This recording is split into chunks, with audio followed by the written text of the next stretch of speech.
the night. So cold rocket dreams, resilience in the fold. Daily bands rapping stories untold. Flying with rockets through the AI. Up we go, reaching for the sky. Every train home never dies. On the edge as the numbers fly. Checking the charts, midnight glory. Heartbeat thumping, another story. Green and red, flashing voices loud. Future kings spinning on their cloud. Flying with rocket scooter AI. Up we go, reaching for the sky. Every train home never dies. On the edge as the numbers fly. Treading road, the pulse ascending, mind on fire, never ending. Trees of gold, endless fight. Push on through the endless night. Riding with rocket scooter AI. Up we go, reaching for the sky. Every train home never dies. On the edge as the numbers fly.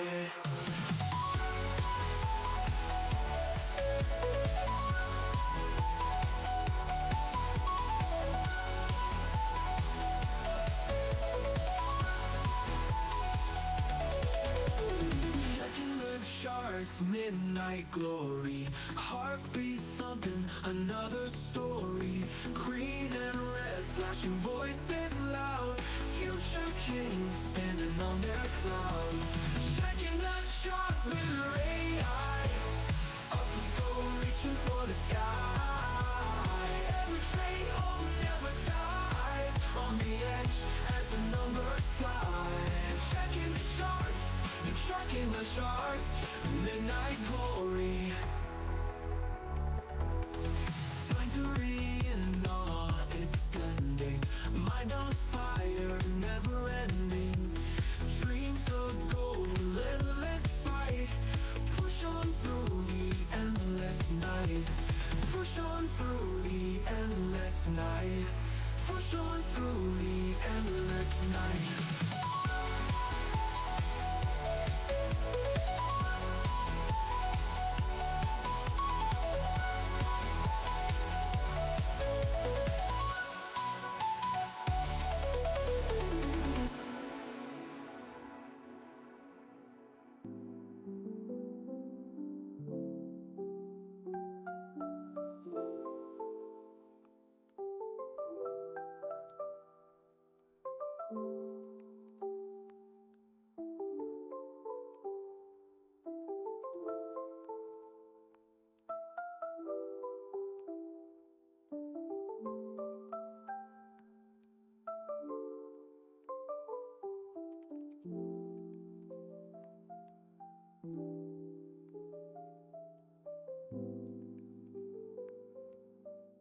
Hello, friends. What's up, everybody? Good morning.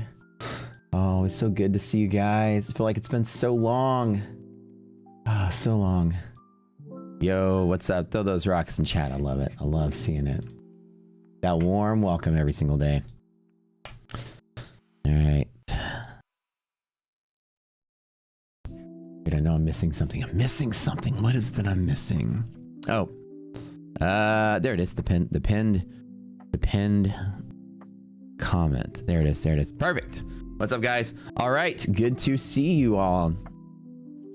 I was going through this weekend and I was like, you know, I kind of want like a subtle lighting change. I did something different. I don't know if you guys can tell the slight difference. Something small. If you can tell the difference, let me know. I'm curious if you can notice. And is it better or worse? Kind of like the eye doctor, like better, worse. Made some small changes. Small changes. Just to like, I'm trying like, you know, as things kind of progress and we start getting like, you know, prop score comes out and stuff, I'm going to be putting in a little bit of a probably thematic change on the stream. I might get rid of the gold and all that stuff and switch to a different color. Maybe it's lighter. Am I glowing? Am I zoomed in? Yeah, I'm zoomed in. That's the big difference. Well, also the light's slightly more subtle in the back. And you may not notice, but the neon sign is gone. Well, it's not gone, but it's out of frame, and I didn't turn it on. That's actually the bigger difference. So usually there's the neon sign over here is normally blasting onto the door there, and had to make the kind of the light bright because it has a I don't know much about, you know, how LEDs, you know, work on the electrical part. I mean, how they work, but electronically, right? And so this one, apparently I was told, is made with cheap components because it flickers more than the average LED, so you can't really tell that it's flickering, but my really nice camera can. So whenever you're chilling and sitting here and actually paying attention to the old streams, you'll see like a little bit of a little bit of a dance like this, like look like lines. And so my low light camera is picking up the subtleties and registering that as, you know, some kind of like interference or whatever. So anyways, I had to turn the lights on bright around the door to kind of balance it out because it's this giant like white thing behind me. Anywho, so I turned it off this time, and now I got a little bit of a sexier look to the room. I feel like a little sexier. More purple, more good. Give it a little bit more of that purple love. Farina knows the color scheme. That's what I'm talking about. Give it some more of that prop score love.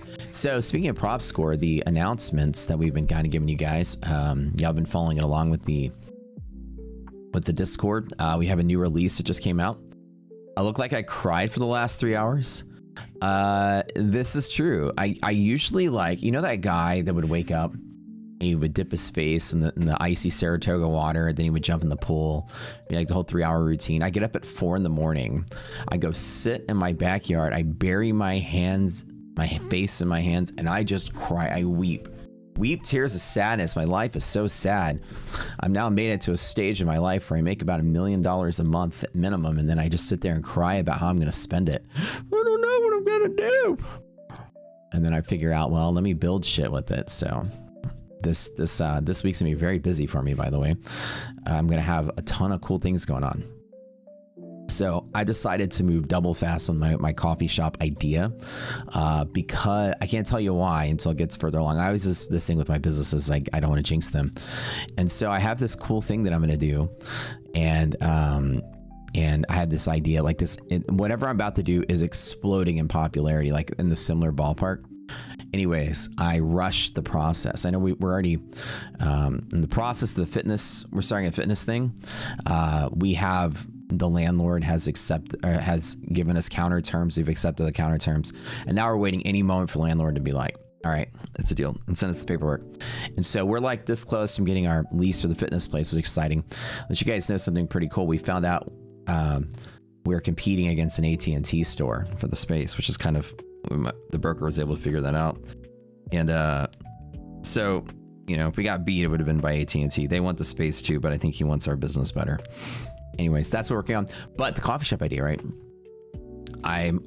The whole family's coming over, so I'm investing in IDOC's niece to like build this concept. She's a genius, by the way. She's the person that made all of Rocket Scooter's marketing videos, by the way. She's good at everything she does.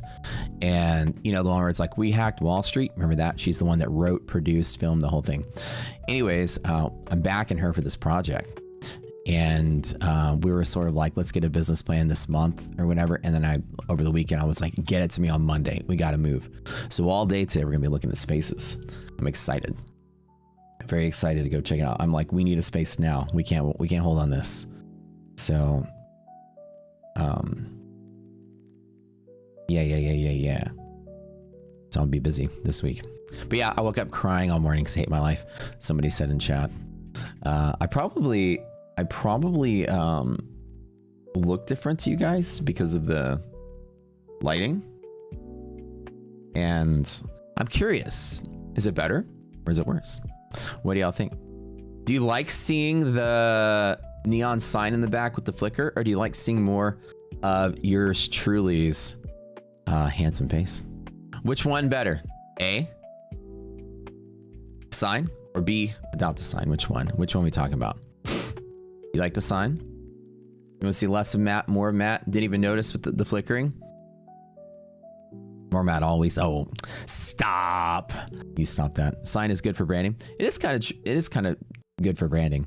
My thought was if I had more It makes it like more, I guess, whenever you start to clip the stream and stuff, it makes it more of this ratio for people's phones. So you have like a big fat matte face, more Brad. the answer is there just needs to be more Brad. So what Brad's gonna do starting tomorrow morning, he's just gonna come over and he's gonna stand right there in the corner. He's not allowed to say anything, do anything, even look at me or the stream. He just needs to stand there. No, Brad, hey. He's like, sorry. He just stands there and just stares off to the corner. Why don't I make your box smaller? It's all aspect ratio for editing for Instagram. Like we've got streaming down to a science, right? So they'll clip this part, clip something over there, and then they'll take it and go, and then it's now the perfect, it's that perfect ratio for this sort of thing. For you doom scrollers that can't get enough Rocket Scooter, you're watching us in your sleep at night. If you notice the sign, it subconsciously messes with your trading. Look at this. So there's like a wild variance of degrees of things that sign can do. Well, I want to get a new sign. That's my thing. I want to get a brand new sign, and I don't know what I want to do. But that one served its purpose. It was kind of nice. I just want to do something different. Maybe a prop score sign. We don't know. Okay, so for the beta, right? Prop score got a release. A recent release. Let me give you guys some deets about it. Remember, we're still in beta for this thing, so nothing's live yet, which is really fun. If you guys don't know what it is we built, it's not launched live unless you are a member of Rocket Scooter. You can have access to this. Now, again, it's not everything's released, not everything's connected to the database, which brings me up to a conversation topic. You know, as we found out, you know, there's a lot of these comparison sites out there. It's almost become a plague, but they're not really comparison sites. It's all a sham. Every single influencer has one. It's all a sham. You just basically get AI to create you some kind of site that essentially reads the internet, grabs data, and republishes on your site, and is a funnel for your affiliate codes. And some of them do cookie stuffing, which is illegal. But with that being said, I'll tell you something that's interesting is that none of them actually do any kind of comparison, right? They'd never do any kind of extra work for you as the trader. They're just listing which one's good. Prop firms, these usually like extort these prop firms, like pay us money, we'll feature you. If not, we won't feature you. And they're like, prop firms have finally had enough of it, starting to call all these sites. Well, anyways, what we've built is something that's completely different. The credit score for prop firms. Imagine your credit score, right? You get a new credit card score drops a little bit. Max out your balances. Credit score drops a little bit. Pay off your shit in time, credit score goes up. We've created something like that for props. It's a mathematical auditing model. It takes all the input data, and it's not some AI thing. We have a team of employees. Each employee is assigned to a certain amount of firms, and they audit them like a real auditing company. And they take all the data and they program it in, and you get to see the actual value of each firm's integrity based on math. So an example is the new releases come out for beta. Again, beta testers, you guys play with it. There's 3 different models now. You can model 3 different ways for the scores to show up, and it's a score ranking system. Like which firm is the best? This example is the minimum first payout model. Which firm, with all the options laid out, the minimum first payout gives you the best score. It happens to be my funded futures 50K end of the day pro. Of all the major prop firms, and you rank them together, that's what ends up happening. You can see that they're all based on 5 different scores. You have a simplicity score, ROI, drawdown per price, price per time in market, and then a review score. This is not factored into what's called the overall score, and this is the overall score. So now when you guys are shopping for prop firms, you want to know who's got the best deal, which deal is actually better. You got a 40% off at TPT or a 30% off of Fund Next. Which one's better? TPT is slightly better. So now you have an actual mathematical gauge as to which one has the better sale. Apex on a 90% off sale right now. How's it doing? Even with 90% off, Apex still is a 7.9 out of a 5 to 10 scale. 8 is average. Anything below 8 is less than average. They're all pay to win sites out there. Nobody's going to pay us to win. So everything here is balanced or based on a math equation. There's no favorites. So the funny thing is that even with 90% off, Apex is still in the trash bin for the end of the day accounts, right? So the neat thing is that you can actually answer those questions. People were hyping this like it was the Apex reinvented sliced spread. I thought it was the craziest thing. So here you can see that the end of the day drawdowns are just really bad. Like when it comes to the simplicity, they're very hard. They've got DLL, they've got consistency, right? No, who has that for end of the day in 2026? Nobody. So the score drops. because the extra rules, right? Even the extra ROI you get from the value, which is not terrible, is not enough to save it. So the drawdown per price is really small. Like they're very, very small drawdowns for the dollar you pay. And then they're not that easy to pass. So the idea is that the score comes down, right? And you can see the differences. And here's the top 3 firms currently right now.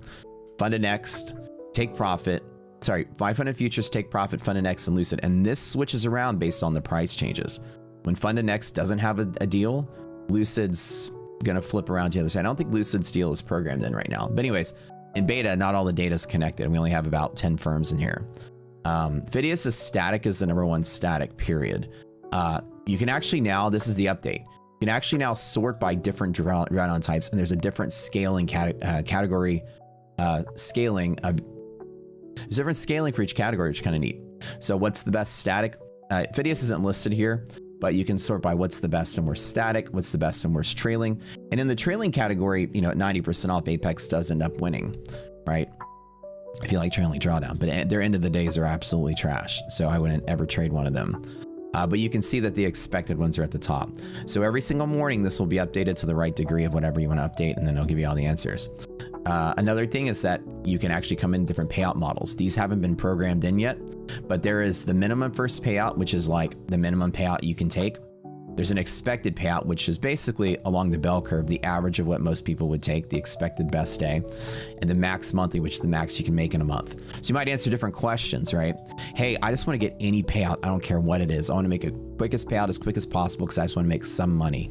Which one's better? Or yours is like, hey, I'm a really good trader. I want the best I can make in a day. That's the one. Or you is like, hey, I'm turning this into a career. What's the most I can max out in a month, including all the calendar cycles, payout cycles, everything. Max monthly. You can see that like on the end of the day, the max monthly happens to be, well, we haven't programmed it in yet, but all of it, these are all zeros, but it might happen to be a different firm. So now you can actually look by all 3 of them. Now, again, don't worry about the scores now because it's not complete. We only have some test data in there to test out the UI and some features. The only thing that we really have is like 8 firms programmed in fully on the min first payout, and that's it. So everything else is not connected to the database. The last thing you can do, just for I show this off and be done with it, is you could come in here and program your favorite things or your stats. For instance, you can say, you know what? I trade at to make up a number, 40% win rate. And then you might notice the scores change. The scores are actually based on your own trading stats too. So an example is your win rate will affect the type of account there is. An example is if there's an account that has a certain DLL and consistency ratio, your win rate will affect how many days it takes to get there, which affects the difficulty of the account as well as the overall score. So if your win rate is lower, it's going to take you longer to pass the account. You're going to pass the month thresholds, the day thresholds, whatever, because you're going to just take longer because of your win rate. If you have a 100% win rate, the scores change. 10% win rate, the scores change. These are scores based on your own trading, not just which account is better based on the default, which account's better based on my stats. I have a 20% win rate. I like to trade 2-to-1 trades.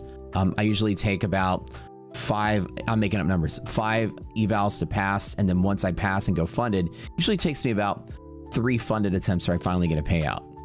Boom, there's your scores. It's all built into the model. Nobody's done anything like this. And even this weekend, we got our first hater, which is some fucking stupid, tiny little aggregate site that was like, I can't believe these guys, they're lying, blah, blah, blah, because look, it's all zeros. And I was like, okay, nerd, it's all zeros because we haven't input anything into the database yet. It's still in beta. How'd you hack into our closed beta where it's clearly beta? They're all zeros because there's 0 and when there's no method to the equation, it becomes 0. When you put zeros in, zeros come out. Anyways, they deleted their post. These people are super jealous about this existence of this because we're about to walk in and be day 1 be bigger than 99% of these sites out there on the very first day. We already are in our beta. So interesting enough is, you know, this is a valuable service. These extortion pay-for-play sites that are pretty much everybody out there, from every grandma who has one to every, you know, person that doesn't even trade that just made one. They're all, and you can see like AJ from Lucid and even the Apex guys are like, we're not standing for this extortion anymore. They're starting to put everyone on blast. So these sites are really out there like pay us or else kind of thing. We're like, nobody's paying us we're not taking any money. The scores are what they are. We're just an affiliate of everything equally. No conflict of interest there because the people that run and work the site don't even have affiliate badges or codes. So complete separation of me from the data. Anyways, this is what I'm building now. This is my latest venture, and you guys can come in here and do all kind of neat stuff. Final little thing, save your filters, right? Example is you can filter by all kind of different things as we get all kind of different props in here, all kind of filters. You can search for account types, markets, all the good stuff. But you can save your filters as well as your custom trading parameters. And a neat thing could be like, you know, hey, I'm trading 20% and I've been, example, pretend like I've been trading 20%, I've been using take profit. But what happens if I become a better trader and go to 60%? You know, is one of them better? And maybe if I start doing better, maybe it only takes me 2 eval attempts to pass and 1 attempt to pay out, you know, and then you can change your stats and see that, oh, maybe this other firm is better. Like that's the max one. Sorry, do min. So say the example is, like, okay, my funded futures is better, blah, blah, blah. What happened? And Top Step is actually really good. And what happens if, say example, you use Top Step. It's 8.5 according to these parameters. And say that your win rate goes up to 40%. Is Top Step still good? What if it's 70%? Is Top Step still good, right? You see how the score is changing. What if I delete all of this? Oh, Top Step goes away. So the interesting thing is, like, the more times you take to pass, as example, let's say that it takes a lot for you to pass.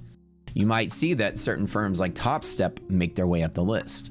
Well, why? Well, because the activation model, right? The activation model, fee model is designed as such to where you don't pay a lot of money up front. You only pay when you win. So in the example of when you're losing a lot to get funded, Top Step becomes valuable because it is cheap to fail, right? Apex should move up the list a little bit. Well, at the end of the days are really bad, but in general, you'll see that this is how, you know, this is a math model running this, and that kind of neat. So you might say, people are like, well, Top Step is better because of this, or this is better because of this. It doesn't make any sense for people to say that. And the entire community has been almost dumb in their understanding of how props are. There's no such thing as a better prop. There's just a such thing as a better props for you. So anyways, that's my demonstration today. We're in the beta. We launch on the very first week of May fully. We'll go to open beta where all you guys can have access to this in the next week or two. But yeah, we have one of these prop sites already start trying to dog on us. They're tiny. Nobody goes there anyways, but they better be careful because, you know, we're the big dogs in town. We have to run them all out of business. Anywho, thanks for being here on the stream.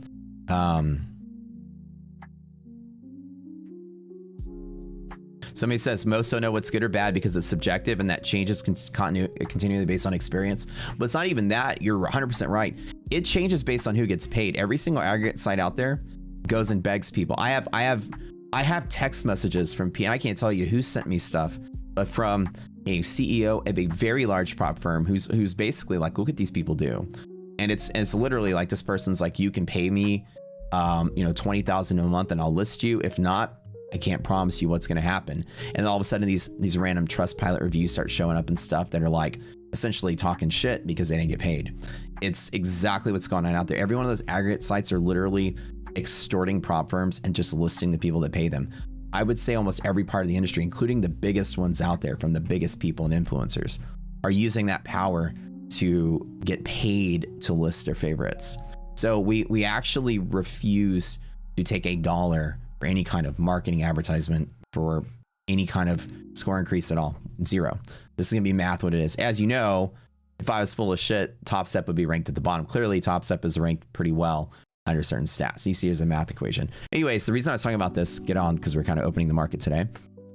This is our new baby. This is to help you guys as a shopping tool to find out which props are better at any given time based on the sale. That way, if somebody out there's pitching you something like, hey, it's the next best thing, you can be like, no, you're full of crap, because the score is really low, all based on math, which is really nice. There's no subjectivity into this. But the neat thing that you'll know that how the math is right is that these activation fee models, like where you pay like, you know, $50 up front and then pay $150 when you pass, if you fail a lot, those become the better options, which makes a lot of sense because it's very expensive to fail my funded futures. It's very expensive to fail a Tradeify.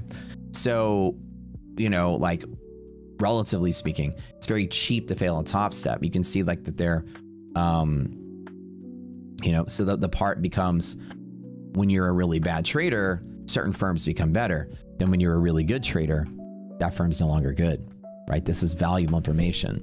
So it falls down the list the worse that you do. So you get a 70% win rate like I do, like it's Matt. And to say you're like, you know what, if you don't do this, there's a standard risk model that we use. And you say on average, this is what people would do. You can go ahead and model it just like that. And then you can see that, aha, Top Step's not that great. Whenever you're a better trader, you want more value for your buck, not a cheaper failure, right? So anyways, this is where that balancing act comes through, and we're excited to show you that. We also have a compare feature that'll be coming out soon. It's not at all complete. Everything in the compare feature is all beta right now. A lot of it's dummy data. We're in the process of training the AI to read. It's a little bit of an improvement, but again, it's still not completely fully done. But it's mostly there. The AI has now, the new release in the AI is a big improvement. So it actually will tell you what the difference in score is and why it's good, like some of the pros between these two comparisons. Rigid payout rules, end of the day drawdown, no daily loss limit in both phases, 50% consistency, and then that profit split, there's a bug there, so that's not right. But anyways, you can see how the AI is going to tell you what's good, like trailing drawdown when funded, can't flip in funded phase, monthly evaluation fee required, et cetera, right? So now AI will give you like real pros and cons, which is kind of nice. It's all, that part's all automated. Then I'm excited about my baby. And from here on out, you guys are welcome to, you know, give us notes, feedback, and this will be fun. This will be a free service for everybody, by the way. How much is it going to cost you? It's free. So all this effort, all these employees, all this stuff, and you don't have to pay a dime. You can just use the code for us, and then, oh, sorry, we're not doing a giveaway. Not yet. Anyways, so that had a new release this weekend, and we'll be having some more improvements over the week. Y'all ready for this? Oh yeah. So free, right? You can use code SCORE, S-C-O-R-E, going forward right now, actually starting now with every major prop firm. I mean, every prop firm. We now have 50 affiliate codes. So you now can use, I'll tell you, keep using Rocket Scooter everywhere you go, like with our current partners. But if you guys use a firm that you think we don't have a code for, use SCORE. Now it's now active in every major every prop firm. We've got like 50 codes now. So any firm, name it. There's a new one called Funded Seat that just came out. Everybody is on that firm and using it. We got a code with SCORE already. I mean, every firm out there, SCORE is the code. SCORE, SCORE, SCORE, SCORE, SCORE. So you can start using it now to get ahead of the launch. It supports the company. And of course, you know, as we expand and grow, we'll have more people and stuff. Our job is to do two things. Number one is to allow you to truthfully shop, weeding through all the marketing bullshit. And the second thing is for us to have information and connection to the prop space and use that power for good. For example is bring on CEOs to explain new problems, new products or new problems that they're having, like, you know, issues that they have or things that's going on, to get information before it goes public so that we can prepare you guys, like educate you properly. Like they can say, hey, we got a new release coming out on Tuesday, blah, blah, blah. We can prepare a presentation for Tuesday morning. Essentially like to be the informational hub for the prop space. Wait, Apex? Yeah, well, let me, everyone but Apex, yeah. We have a code for everybody but Apex, but that's kind of a good thing though. I would not recommend buying Apex ever for any reason. Anyway, so saying that is kind of what cost me my code, right? Anyways, they don't like people that don't go out there and just say how good they are. They don't want truth being leaked, and so we got punished by leaking some truths. And I guess they didn't like when I had that poll that asked if they were a scam. Some of these firms don't like when you're asking the right questions. But anywho, welcome to the show, guys, my friends. Good morning. I've been showing up and working on Prop Score all week, so I'm excited to present that to you guys in beta. And again, it's a free service, costs you nothing, and this will be your informational hub for props, and it's gonna be in real time and updated every day. Morning, everybody. Relax 5, Simon Dean, Lee Media, and BQ. Charlie V, what's up? What's up? What's up, Trady?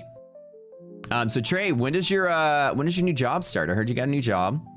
The one you actually told me about it, but I heard that you got the new job. Do you start anytime soon? Like what's the deets on it, man? Tricks Trades, what's up? 98 SR, what's up? MacD Broski. Jorge, what's up? Trader 07. Bow Plug, what's up? Seb, what's up? Ritzy, good morning. Sam, good morning. LB Trading, LSP Trading. Hey, what's up, man? You're LSP from Twitter, right? I gotta get to know everybody's names here. Elaine, what's up? Curry, Full Margin, good morning. Scott, good morning. Space Futures, Jaspreet, My Travel, Max, Futures Trader, Rondi, Dada Jagu. What's up, Trigger, and everyone else? Omega, good morning. Success with Mike Thompson. There's no better way to manifest some trading success than to have that be your name. I like it. More purple, more good. That's right. That's right. Hello, dear Mr. Rockets Gear. What's up, Sonic? What's up, man? Hey, I got your video, by the way. I haven't had a chance to watch it, but we're looking at them now. Anyways, you guys take sales guys to Rocket Scooter? We actually don't have a sales team. Believe it or not, as big as we've gotten, we actually, it's so weird, right? I'm sure if you go to like any one of these trading discords, the minute you get there, you're hounded by a sales team that's like high pressure and you end up buying something. Can you believe it or believe it? We're one of the biggest trading communities on the planet, one of the biggest trading platforms, and I don't have a sales team. I don't have one. I don't have one single salesperson that works for me. Crazy, right? You land in the Discord, nobody's marketing to you. Nobody's emailing you. Nobody's reaching out. Hey, blah, blah, blah. Well, the people that are reaching out are all fake. So don't listen to them. But yeah, isn't that crazy, right? We're so backwards when it comes to running a business. How did we become so successful? It doesn't make any sense. I kind of am against all the traditional standards that have been set by the financial education community. So we don't have salespeople. We've never needed it. That's kind of the crazy part when you build something that's great. This is about as close as it gets. Just me chatting about it. But if we did, I'd give you a holler. If that's what you were saying, you're trying to drop resume. If we ever had a sales team for any reason whatsoever, I'd give you a holler. So I'd shout about it. You can drop me a resume. That's right. You land in Discord. Ain't nobody in there trying to sell you a $10,000 membership, mentorship, course package, nothing. Our day trading course is $1 a class. Streaming is free. Prop score is going to be free. Yeah, it's like this is like the product of what happens when a real trader actually starts making stuff with their money. Instead of like making stuff to make money, we make cool stuff with our money and just pretty much give most of it away. We're a little different. Guess it's my one-man team. Oh no, we have 30 employees now. Now 30. When you include prop score. Not one-man team. It is 30 people. Not crazy. We just passed the threshold of 30.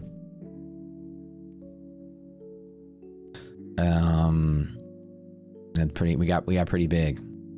So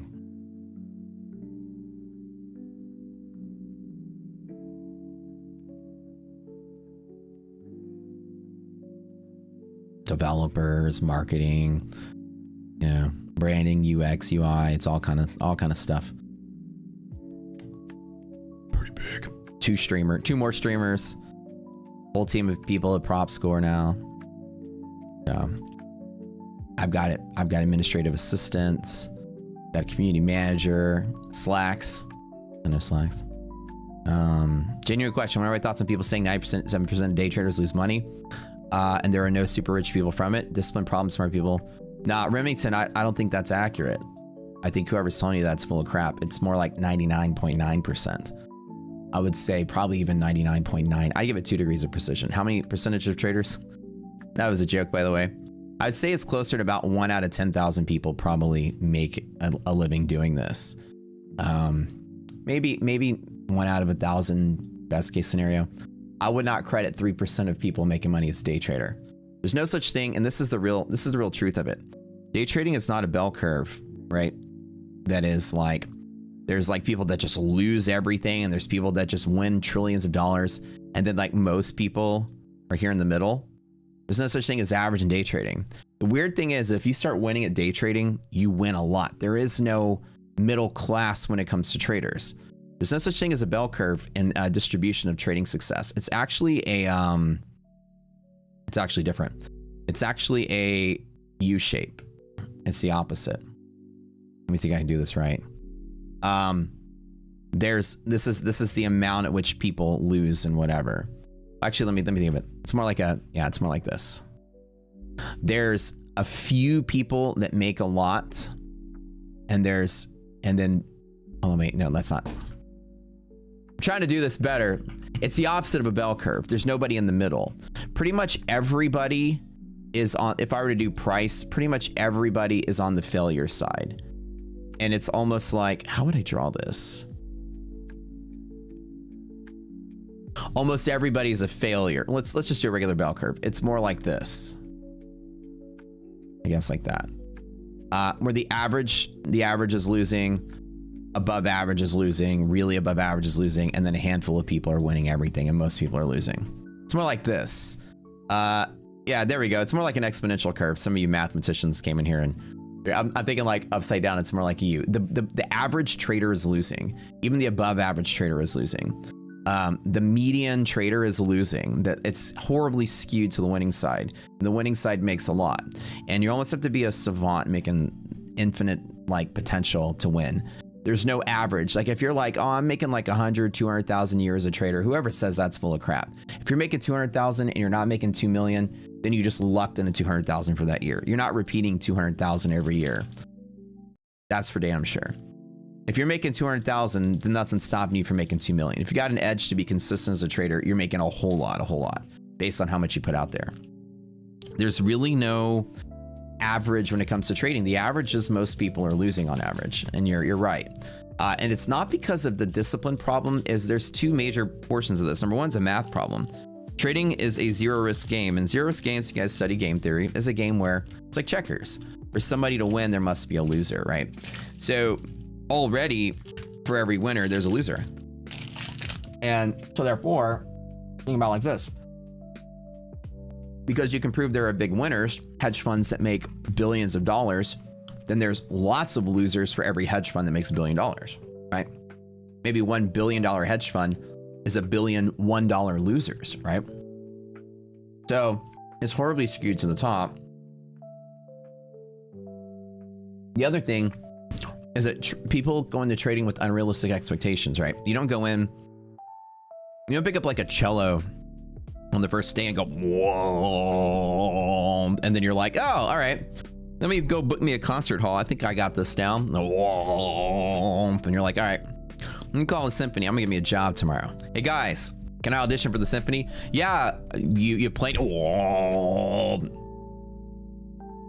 What else you got? Oh, look at this. Listen, look at my first note. I'm really good.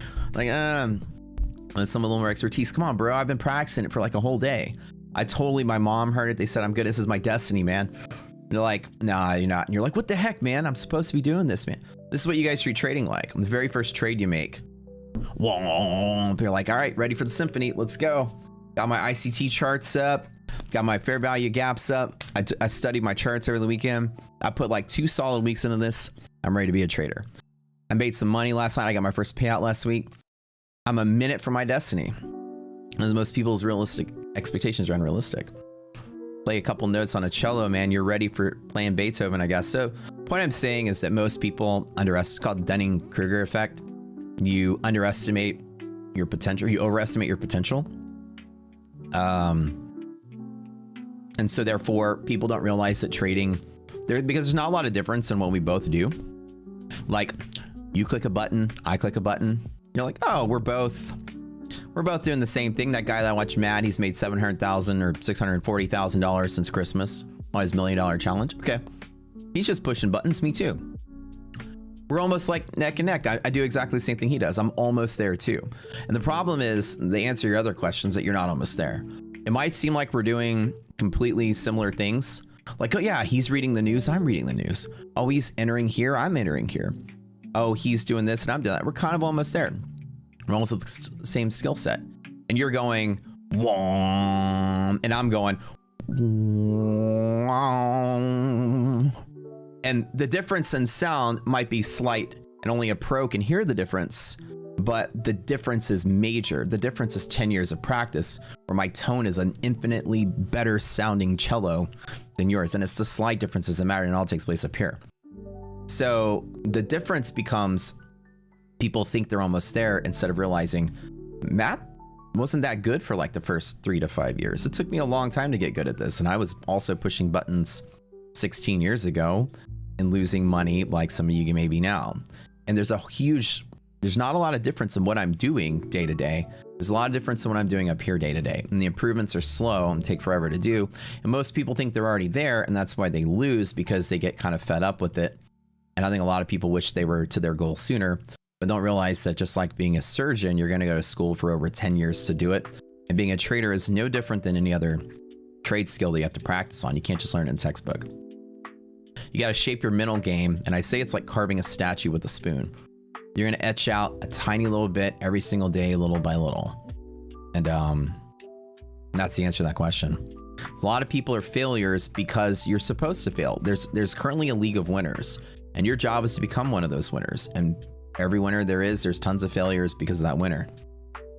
So you want to get on the other side of that skew. You have to put in some work, some time, some practice. It takes forever to get there. What's the plan for today? Well, we're gonna wait for the market to open and see what we got. Now, the take profit account that just won't quit made $10,000 last night. I'm literally, let me tell you guys a story. You guys know that I'm taking a break from prop trading because of all the stuff I'm doing. I had to clear some stuff off my plate. And so the idea is I'm like, I need to focus just on the million challenge. Got to open my coffee shop, got to open the fitness place and get prop score out. Last thing I need to be doing is balancing 10 prop accounts on top of it. Like my brain is like all over the place. So I'm like, let me clear something off my plate. So I took out all my payouts, drained all the prop accounts, got every single thing in my bank account from that. And I had 2 extra TPT accounts just sitting there that I forgot about that had money. I took the payouts. I'm like, whatever, let me just YOLO these accounts just to like, whatever, like roll the dice. Let me just get something. And I happened to roll out an additional, let's see, I took out a $23,000 payout, and then I took out a $30,000 payout. So in the 2 prop accounts I've forgotten about, I've managed to squeeze out what is it? I said 30 plus 23, 53,000 in P&L plus another 15. So 60, like the 2 accounts that won't quit have made me $70,000 in the last 3 weeks. So I'm just YOLOing them. I'm not even really putting thought into it. I am putting a little bit of thought into it. Don't let me lie to you. Last night, I just longed at hedge pressure, put it all in, done in like 10 S&P contracts. And then I went to go see Back to the Future, the musical, which was awesome. It was so good. Let me tell you something. Broadway shows have become like, in 2026, it's not just like people on a stage and you in the audience with your imagination. Was it heavy? Marty, is there a problem with Earth's gravity in the future? God, that's heavy. No, it was actually pretty like, you don't have to use your imagination. I'm not going to spoil it for you. I'm going to say go. And if you go, take your kids. It is a complete family show. It's hilarious. It's funny. iDoc was like, this is the best Broadway show I've seen. I'll tell you something. The one question, was there actually a DeLorean? And the answer is yes. I don't want to spoil it for you, but the car, remember I was telling you, like, how are they going to get a car on a stage? And how's it going to move around? Like a big part of the Back to the Future is seeing the car go 88 miles an hour.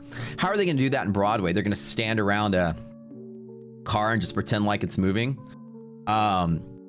They did it and it was awesome. I'm telling you, I can't spoil it for you, but this is like special effects through the roof. And I never thought that I'd see a more technically, it's almost like special effects. It makes like Universal Studio stunt shows look like child's play. This was a special effects like champion when it comes to Broadway theater, man. It was pretty kick-ass. So anyways, we saw Back to the Future, and it was a pretty cool show as far as what it was.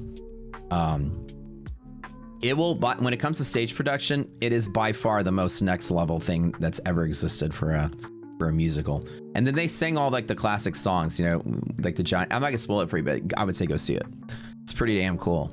And I'm a huge fan of Back to the Future, so You know, how they do the clock tower scene with the electricity, with the DeLorean. They did the whole thing, and it was pretty awesome. Mr. Sandman, oh yeah. Bring me a dream. Earth Angel, Earth Angel. Will you be mine? He calls him, he's like, yo, Marvin. He's like, hey, Chuck, this is your cousin, Marvin. Marvin Barry, this is that new sound you're looking for.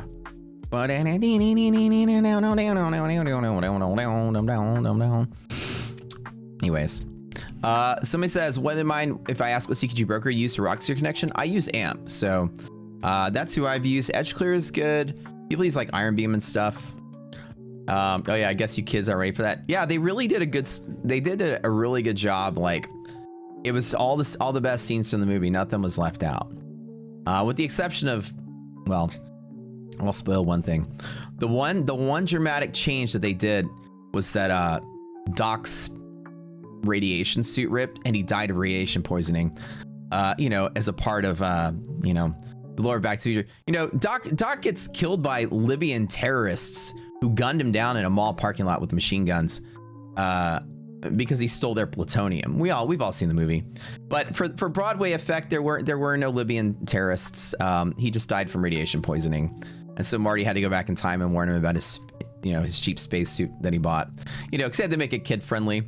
I was curious how they were gonna have the two terrorist guys in the van like speeding around the stage like trying to gun Doc down. So that part was a little and they PG'd that portion of it, but it's kind of fun.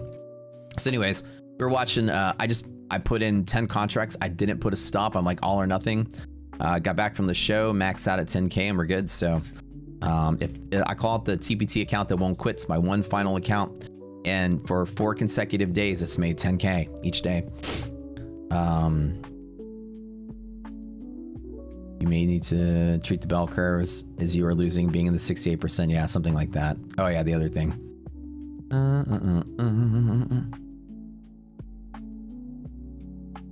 Muhammad, I saw your email. Haven't read it yet, but I saw it in my inbox. I'll have to look at it later. Somebody says there's no set time to be experienced in the market. Would you say it's the least minimum?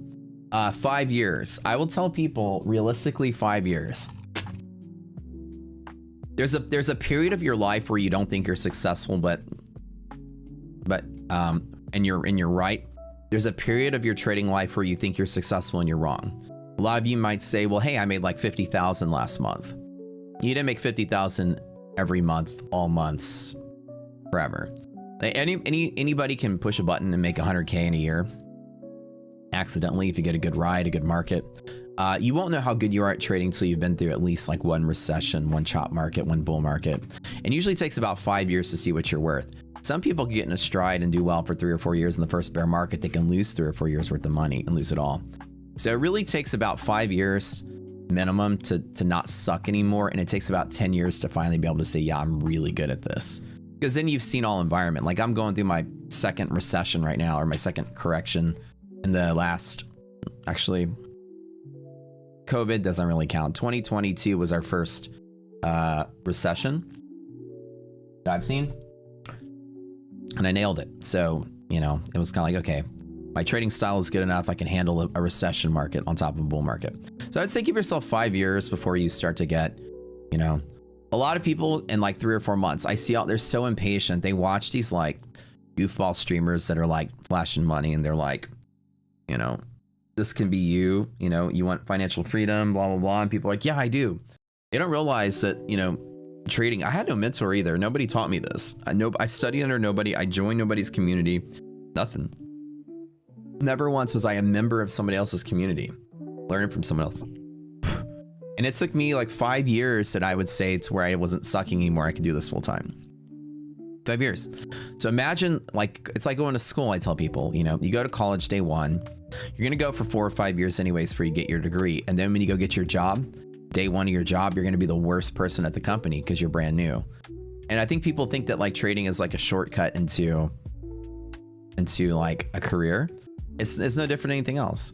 You want to become a welder? You're going to study under a master welder. You're going to be an apprentice for a long time. He might not let you touch a acetylene torch for the first year of your training. He might just make you sit there and watch him. You know, you're going to have to sit there. Remember Jiro Dreams of Sushi? He wouldn't let you cut the fish. Jiro wouldn't let you cut the fish for 10 years. You had to spend the first year wringing out a hot towel and just making rice, you know, to harden your hands up. You know, it's like, you'll have to put in your work just like you will to master anything else. It seems simple because you're just pushing buttons and making money, but it's not a physical, laborious thing you're learning. It's a mental game you're learning. And it's as slow as anything else. You're not going to become a master welder or craftsman or anything with just reading it out of a book or studying it or somebody and turn it on. You've been here 3 and haven't had a red year. Let's go. That sounds really awesome. You've been here less than 5 years, successful as hell. See, here's the thing. I say 5 years. That was from my era. You guys are lucky. You might get there a little quicker. I had some hurdles, right? I've got a tremendously large ego. I'm really smart, and that gets in my way. I had a hard time learning how to lose. I had a hard time being wrong. Remember, my whole life, I was spoon-fed by everybody that ever came across me that you're going to be something great in life. You're different, Matt. You're different than everyone else. You're going to have a service to this world, Matt. And I'm just like eating it all up as a kid and realizing I'm going to grow up and be great. Imagine jumping into trading where you're humbled in the first day and realizing you're not great at something. I struggled with that. I struggled with that up here as a kid. As a new trader. I struggled with that. I didn't know how to lose. I didn't know how to fail because I never failed before. I beat everybody at everything I do. And so it took me a long time to get over that. That whole ego part was my biggest hurdle, right? I would lose horribly because Matt Coward doesn't lose at stuff. You know what I mean? Upstairs. And that's kind of, so trading for my journey was like, how do I learn how to lose and be okay with not being perfect at this, right? It was a whole perfectionist attitude. You're going to come across whatever vice you have. And some of you guys might find whatever it is sooner rather than later. It took me 5 years, but in my era, right? 2010 when I started, there wasn't YouTube, there wasn't coaches, there wasn't FinTwit, there wasn't prop firm, there wasn't anything. It was full on. There weren't even micro futures, dude. There was full minis, throw in all your money, blow up your account, and then start over. You didn't have micros to trade with. Imagine your only access to futures is open a futures brokerage account and you have to trade at least one mini. And you got $5,000 to your name. That's it. No props, no YouTubers, nobody to teach you nothing. You're just on your own learning. So obviously it's gonna take me a lot longer. You guys, some lucky mofos, because you got me helping you out, walking you guys through the journey to hopefully speed you up a little bit to the finish line. But I would say on average in the new era, if it's taken you at least 2 or 3 years, you're probably on pace. It took me 5 because I had no teacher, had to invent it myself. I had a horrible ego problem when it came to losing. It was all mental game. My mental game was fucked. It was really bad. And hopefully with you guys, you have somebody that you can emulate or watch who's been through it. And hopefully it speeds you up a little bit through the process. So maybe with you guys, y'all get there a little faster. So you get a lot of you guys are like relatable. That's relatable. Yeah. You know, especially all you engineers and scientists in here. Y'all are gonna have the worst time at learning trading, but you'll be the best traders. Engineers and scientists, oh, you fucking cocky, smart bastards. I'm gonna tell you something. That is your biggest hurdles. It's your biggest advantage, but it's also your biggest weakness. You're gonna be good at managing, multitasking, doing math quick, calculating quick, assessing risk quick. You're gonna be quicker than the average trader. But your dumbass ego that you sat there in all your AP class in high school thinking you're the best, smartest fucking person in the room, because you are, it's going to be your biggest downfall as a trader initially, because you have a hard time struggling with something being smarter than you for a minute and for a hot minute, for a couple years. This market is going to be smarter than you and you're going to have such a hard time figuring out why. Been there. I've been there, brothers and sisters. I've been there. Like, whatever, I'm smart, I can figure this out. Look at this guy in freaking Wall Street. Yeah, I bought the Tesla stock and went up to the moon. You listen to these guys in the pits, they sound like fucking cavemen. They like drool out of their mouth and they're talking, buy 20 shares, man. And fuck you too, brother. You know, and like, this guy's a billionaire hedge fund trader. Like, what? Look at this guy's an idiot. There's no way he's making money and I'm not. And I've had those thoughts. I know. These guys sound like, but everyone on CNBC, God, these guys sound idiots. Remember the guys that had ponytails that were still bald? How's that even happen? Fucking Nigerian brothers. Remember those guys? How are you bald and still have a ponytail? Anyways, these guys, they look like idiots. They sounded like idiots. I'm like, how are they? They're on CNBC. Oh, next stop, Matt Coward. I'm up next. These guys, I'm gonna get out of the way. Yeah, you idiots. I'm next, right? And then all of a sudden, I'm losing all the time. I'm like, how does this? That doesn't make any sense. These guys sound like buffoons. Anyways, it's this. This is a part you're shaping over time. You got to get out of that mentality. You got to get humbled pretty quick, and some people take a long time to do that. You guys remember the Nigerian brothers? Are they still around? I haven't watched CNBC in like 10 years, but remember those guys. All right, this morning, no trades. Remember, I got up to, I've taken 3 withdrawals from this. Last I was at 500,000 and withdrew to 200,000. And so now I'm starting over. We made about 640,000 P&L on the path to $1 million from 100K start. So I'm excited about that. We have been moving on some events. Let's talk about the news really quickly. Don't forget, friends, hit that like button. I would really appreciate that. Let's look at the calendar for this week. We've got ISM numbers coming out in half an hour. That's going to be a mover. We've got nothing substantial really Tuesday. Nothing crazy on Wednesday except for the minutes. And then and the minutes are going to come through probably indicating that the Fed is acknowledging the bad economic data. So it's probably going to come through and, probably hint that there's less chance of a rate cut this year, which might actually be bad. GDP is the big mover. That's going to be Thursday morning, and PCE and GDP. So you got 3 of the 4 Fed mandates coming out Thursday: PCE, core PCE, and GDP. The only other piece is jobs numbers, and we get that on the non-farm day that come out. When does non-farms come out? Well, non-farm just came out, didn't it? Do we have non-farms are last week, weren't they? My brain is totally fried. Was it Friday, right? Yeah, it was Friday. That's right, because it was the holiday.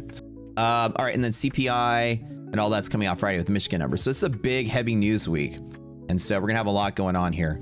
I am looking at possibly, we've had bullish data as apart from the big sort of like up and down we had the other day.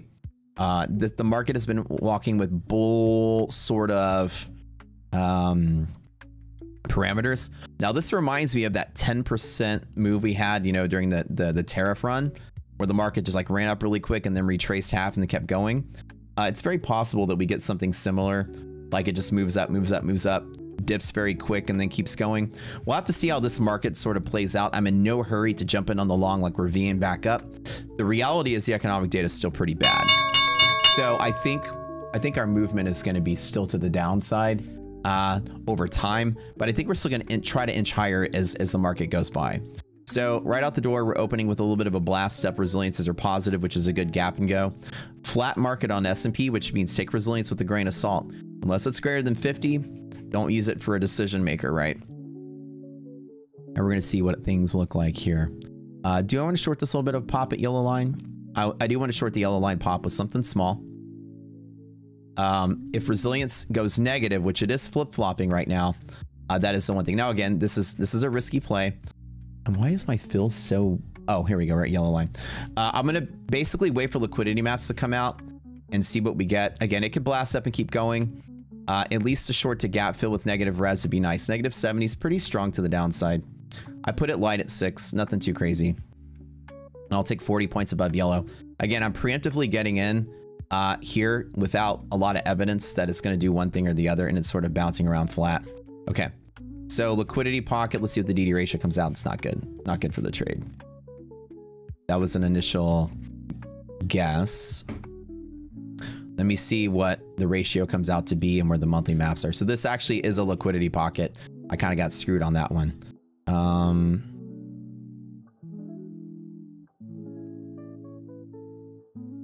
Rocket Security has Friday's close wrong.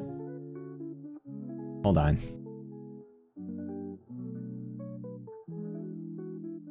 I swear we had the holiday thing worked out. Okay, hold on.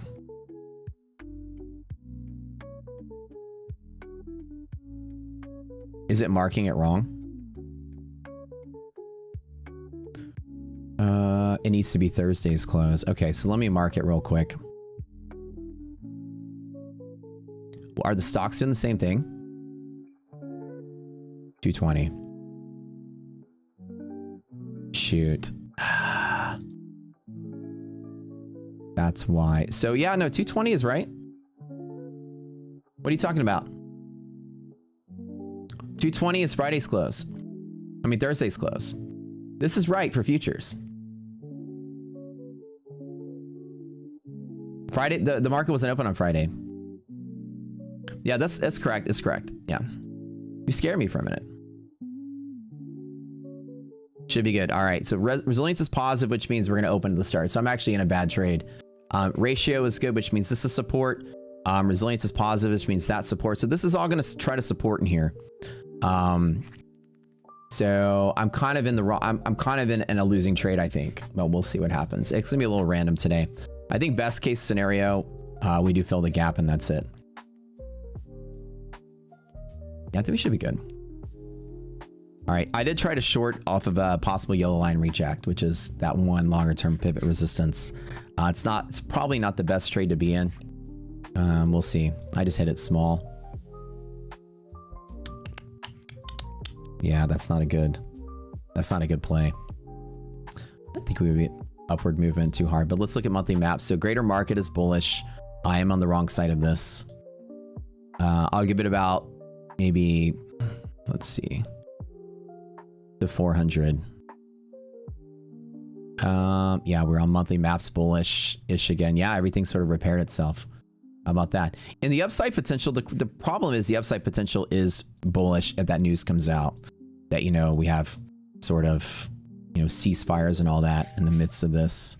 And I'm not even playing it too hard, but my bet was that we would be hitting some of these key levels and rejecting, and then staying bullish down here at more like the pockets. So my long setups in this environment are not to chase the small longs to the upside. It's to just wait for news to just give us a run for me to grab a long from. So today's S&P support is this liquidity pocket right here. This is big cluster support. This is big cluster support. So worst case scenario is probably down to there.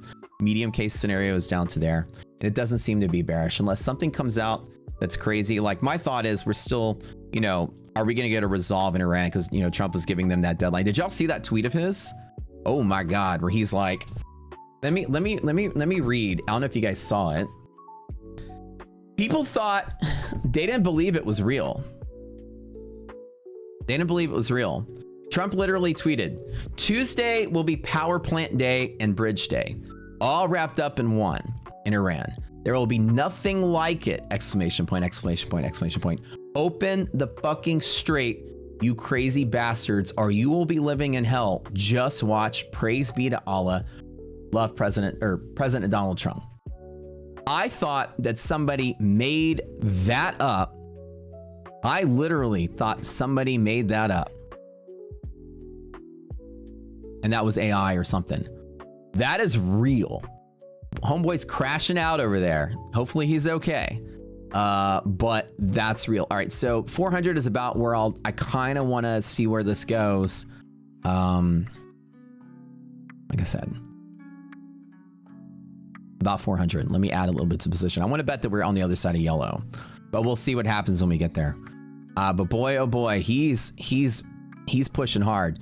So if nothing happens by Tuesday, the markets, I think, is going to price in the fact that they're not doing anything quick. And again, we're still trying to play this like guess what the news is going to do game. It's really, really, really stupid. I know. And I hate having to trade like this. It's like my least favorite type of trading is playing around this news. So I think it's kind of dumb. All right, let's get rolling. With positive resilience, like I said, ooh, we're back down to open. That's what I wanted to see. Okay, back down to open. Let's close it down and hold a runner at 2. All right, let's say 8,500 in the bank. Let's go. All right, again, I'm just hanging on to something. Let it ride. Yellow line reject. Let it do its thing. All right.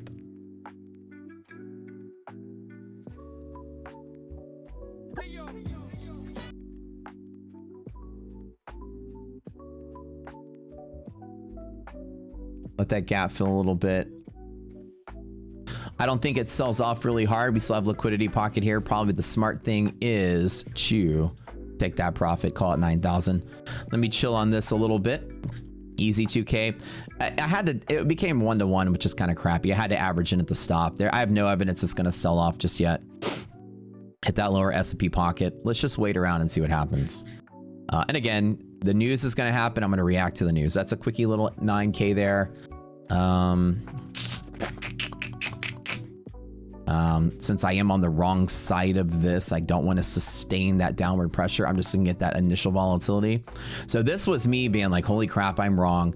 Okay, let me get out of the wrong. Remember, my initial trade, I shorted and it went straight up, so I was wrong. I averaged in right near my stop. I said I'd give myself to about 400. I went up to 10. Once we fell, the next support, I closed out. This is traditional mat trading. Rolled my cost basis higher, closed it out here, and now we're done. Now let's wait, right? I turned a loser to a winner. How about that? How's the play? Bro, oh my God, let me tell you, if Back to the Future, the Broadway show, comes to your town, go see it. I'm gonna tell you guys and girls here, if y'all hang out with me, we got similar interests. It is fucking cool. It is the coolest I've seen hundreds of Broadway shows. I've got boxes of stacks of playbills. We're such Broadway snobs over here, me and iDoc are. We love going to shows. It's the best. It is probably the best special effects I've ever seen of any show, and I've seen every show. It's cool as shit. If you're just a fan of the movie, it's cool as shit. But if you're just a fan of Broadway, it's cool as shit on top of it. I don't want to spoil anything for you, but it was actually, for what it's worth, it was really neat. I guess like the newer generation of like Broadway stuff is super high tech, man. Like I'm talking special effects are pretty dance. Like LucasArts came in there and did it. It was like, but oh, it's kick ass. I like Book of Mormon. I've seen Book of Mormon, I think 7 times, dude. That's my favorite comedy. If you haven't seen it, it's hilarious. I see it every year, like when it tours, and you know, I've seen it plenty of times. Why was 24,400 where I wanted to add some more?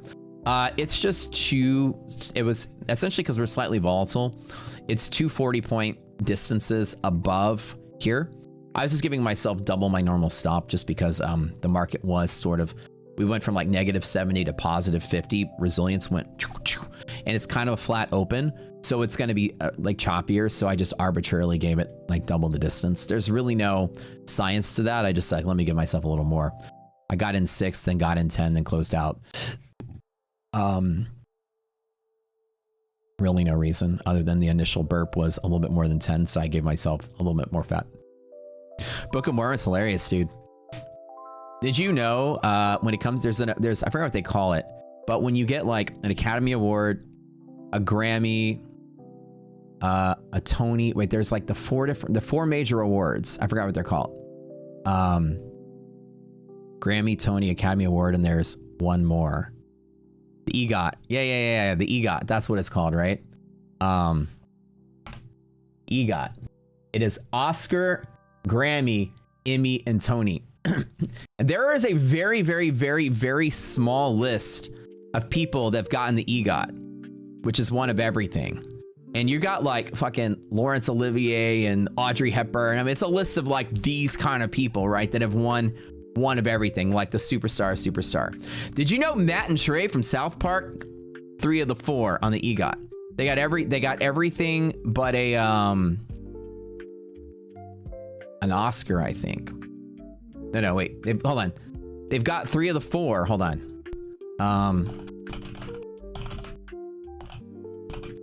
Let me see which ones they have. They have 3 of the they're only missing the Oscar. So believe it or not, on this list of like the greats that there ever were in acting and theater and stuff, then Matt and Trey from South Park got 3 of the 4 because they got Book of Mormon. They got all kind of Tonys for that. Then they have they got Emmys from South Park, and they got the Golden Globe for whatever. Probably South Park the movie. Isn't that crazy, right?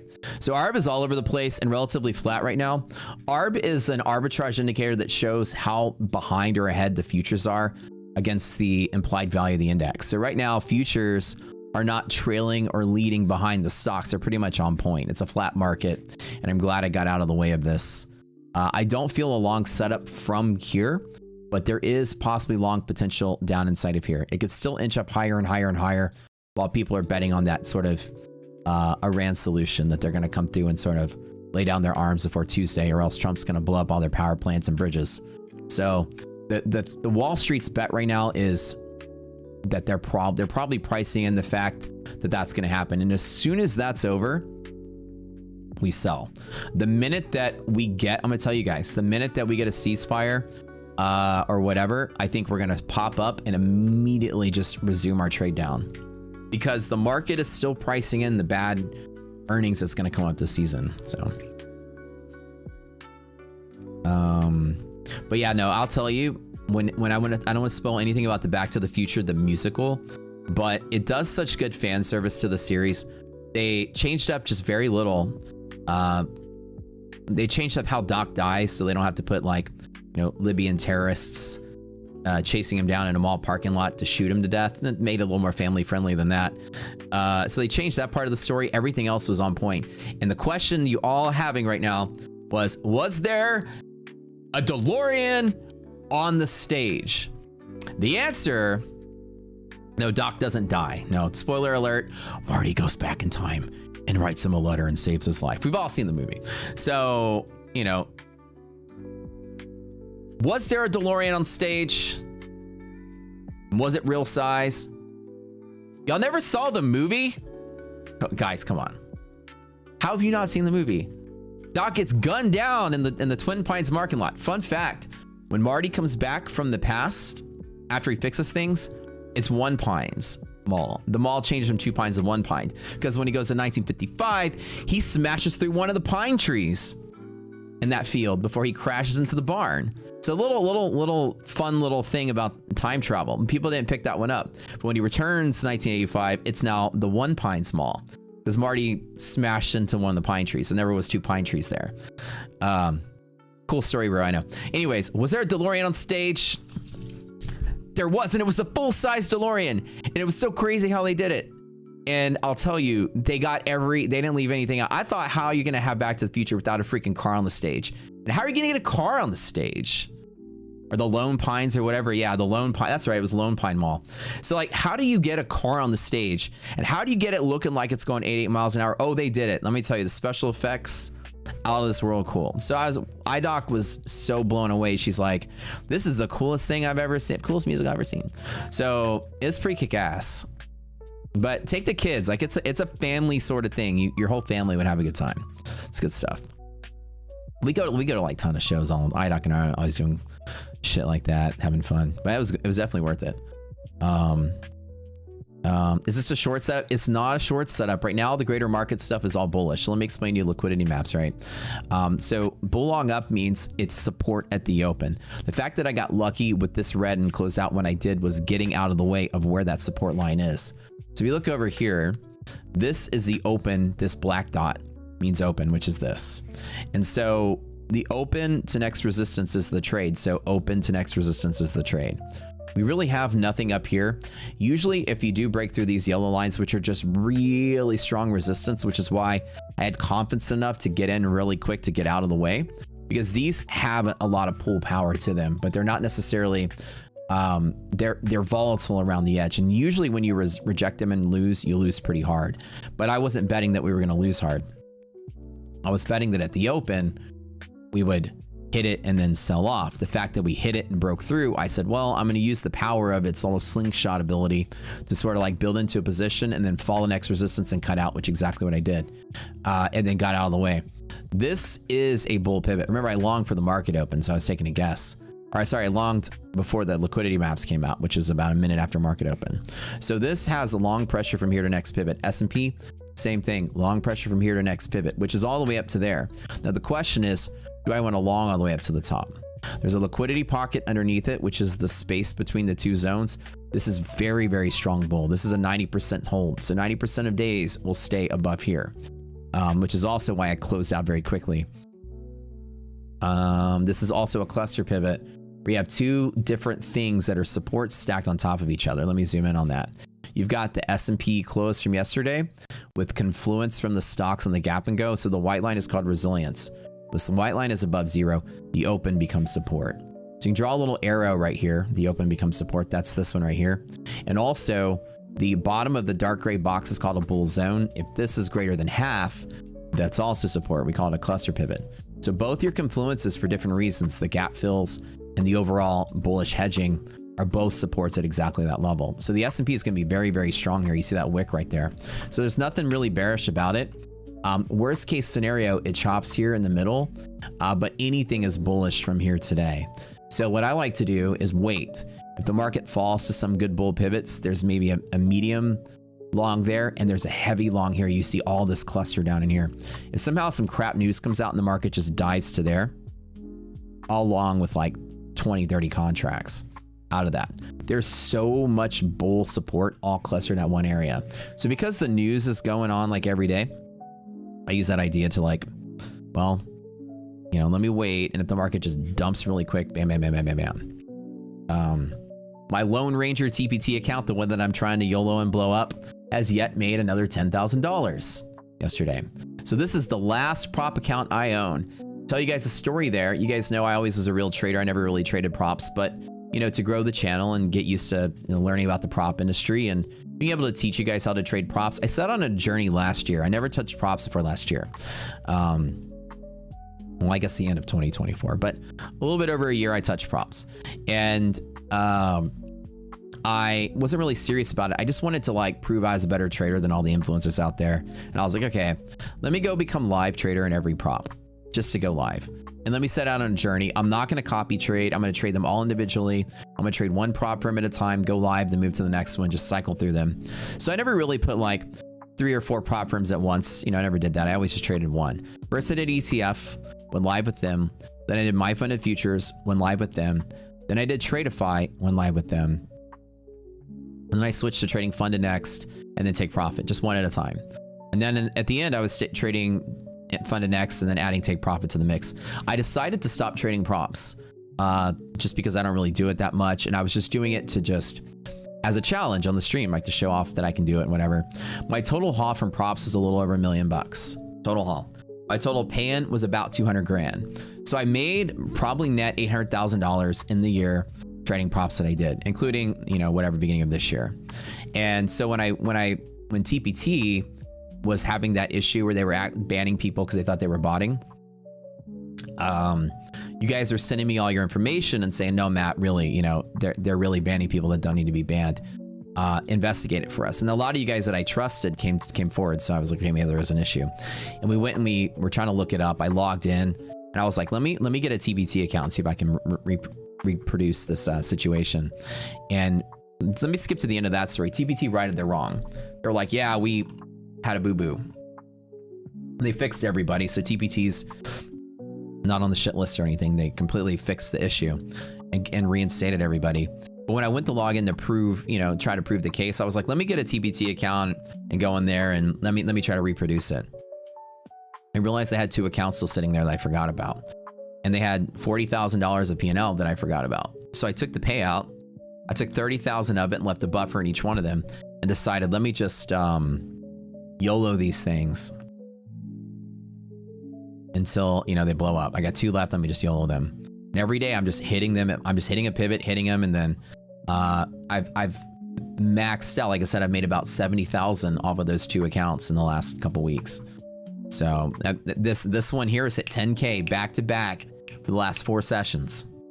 Back to back to back to back. So this is actually my best performing TPT account, single account, because it made $40,000 or $20,000 at minimum. I don't know what it made before that. When I discovered I still had money there, I took the payout and then it's made 40,000 since then. So the TPT account that won't quit is, again, so this upward pressure to DD band, I think is where we're going, at least on NASDAQ. But I wouldn't jump in on this being like the biggest bullish market. And I wouldn't take a heavy position either until that news comes out, by the way, just kind of commenting on what's going on. News could come out. It can be a push in any direction. So be careful today. And, but anyways, yeah, so the Lone Ranger TPT account is like my best performing TPT account. I'm just YOLOing this thing. I'm not gonna lie, but not YOLOing it in a bad way. It's like when we fell to MHP, I hit it with 10 contracts, went to go see Back to the Future, got out of the show. I was like, oh, looks like I made money again. The last 4 sessions back to back, 10K each session, and that one remaining pro account, which is very ironic because when I'm trying to get one thing off my plate and just wrap up props and put them on the sideline for a little bit, and focus on the million challenge, I happen to be performing the best with this firm, trying to get out of it, just being like, whatever, just go heavy, blow it up. Did I make a trade? I did. I took the opening short from here to here and closed out 9,000 bucks P&L. That plus last night another 10,000, so I made about 20,000. Really small day for me, so not anything big.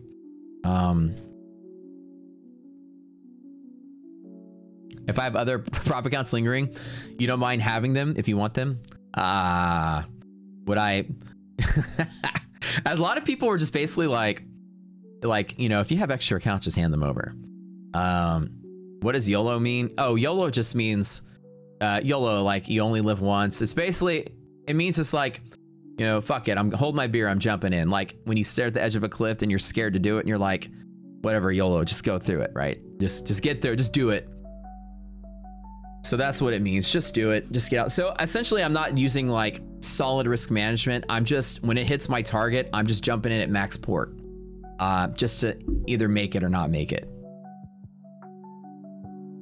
I was actually trying to burn through it. I was like my inspiration was after I took a payout, the market nose dove and I'm like, you know, it hit whatever target. Let me just long with whatever. And I longed with whatever and it hit 10K again. I'm like, oh, let me take out the payout. Next day did the same thing, hit target. I'm like, let me long with whatever. No stops either. All in, all out. I haven't used a stop period in this account. Bought the dip yesterday and then made the money too. So I'm not like I'm just getting lucky, but the market's been favorable in the Asia session, hitting the pivots and turning. Monthly hedge pressure is under ideal conditions a 90% bounce play. And last night it fell right to it and I hit the long and just went to go see the show. And that was a pretty simple setup. And looks like, oh wow, it even traveled all the way up to there. It came down. I did not even realize how far it moved. Wow, we ran 300 points overnight. During Brad's session too? How did Brad do? I wasn't even able to watch it. That must have been exciting for you guys. That's probably the most exciting Asia session we've seen. Yeah, somebody says I don't give a fuck, basically. So the funny part is the less that I'm trying to manage the account, the better performing it's been. And that's just part of the luck of trading. I've got a lucky swing of hitting my targets. Right on point, just nailing it. 20K is a small day for you too. That's what I like to hear, Fabian. You know it. All right, you guys been trading so far? How y'all been doing? Pretty good. I'm curious, friends. I'm curious how well you've done, because it's that time again. It's that time again where we do questionable things, right? Where, you know, certain behaviors could get you banned from YouTube, but I don't care. I'm feeling a little like I want a little excitement today. I want you guys to do me a favor and I want you to show me what you got. You know what I'm saying? You know what I'm saying. Let's be real here. I know you got something something nice and big to show me. You mind whipping it out for me real quick? Just whip it out, because you know we're friends here. Just reach down with your hand into that pocket. Guy, girl, don't even care. Just pull it out, set it on the table. Let's see. What if your P&L is underage? We can't even make jokes like that. That's a bad joke to make. Bad joke to make. But feel free to whip it out for me, because, you know, come on. It's like we're all in the shower, just comparing what we've got. Show me that P&L. Let me see that. I'm making you nervous. I know. You'll get used to it. Don't worry. Is it big? What's the curve look like? 1,700, 11,000. Holy crap. 11,000 in the house. 21K Rick Rocket. Holy shit. That's some big P&L. I usually don't see them that big. It's kind of scary for me. 4870 times 3. Very nice on 3 accounts. 45 pips. Let's go. 3,300. Let's go. Oh my God. I mean, don't be shy. No reason to be shy. We're all friends here. Lost an eval last night. Brad said made 750 on another and just passed this morning. Oh, nice, Brad. Nice. Brad crushing it. Man, Brad's show is getting huge. Pretty soon I'll be working for him. Holy crap. Have y'all seen Brad's put up the numbers? All those other nighttime streamers running for the hills screaming. No, I'm just kidding. But seriously though, nighttime crew is growing like best. And Neon's show too. When Neon started, he was getting 2,000 viewers a show. Now he's getting 44,000 plus a show, 4,500. Brad was getting about 3,000. Now he's getting close to 8,000. Y'all are growing like crazy. I guess I gotta give some props where it's due. Well, anyways, Brad, when you get bigger than me, please don't fire me, okay? Because I still need a job. Hey, Matt, want to say thank you. Passed your first eval last week. Any advice for a rapid 50K sim funded at My Funded Futures? You're gun shy after passing? Yeah, right. That's one of the bigger psychological issues that happens when it comes to trading, right? Props.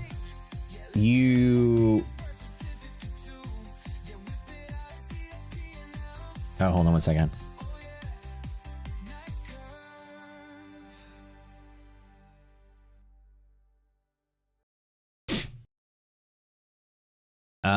Please hire him as a DJ and give him a raise. All right. Speaking of, let's play a little bit, a couple of jams while we're chilling here. Brad has the best music. Oh, I'd say his music's pretty good, yeah. Although he did write most of it. Let's change some jams really quick.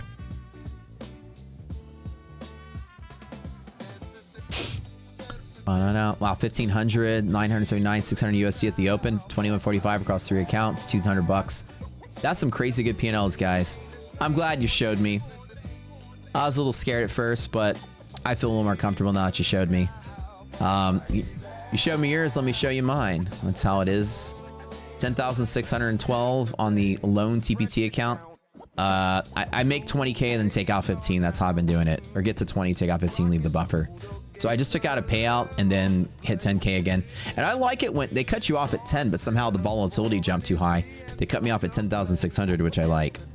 Once they liquidated the account, I got an extra 600 bucks beyond the limit, which I always like when that happens. And then I made 8,900 in the Million Challenge account. This is up 650,000 P&L since the 100K start since Christmas. So I've made about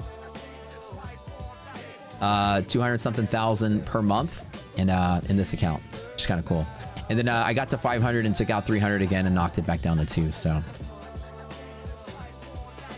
is there a way to manually calculate MHP levels? No, it requires a tremendous amount of computational. Sorry, the data came out. Let's look really quick.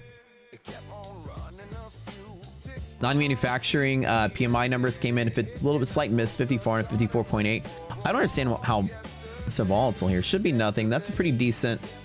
Non-manufacturing PMI is greater than 50, which is good, and it missed the forecast a little bit. The employment trends is at a 107 or 105.7. That's from CB, the people that do the consumer confidence number. So that's pushing up to DD band. So that wasn't a miss. That was actually pretty decent data.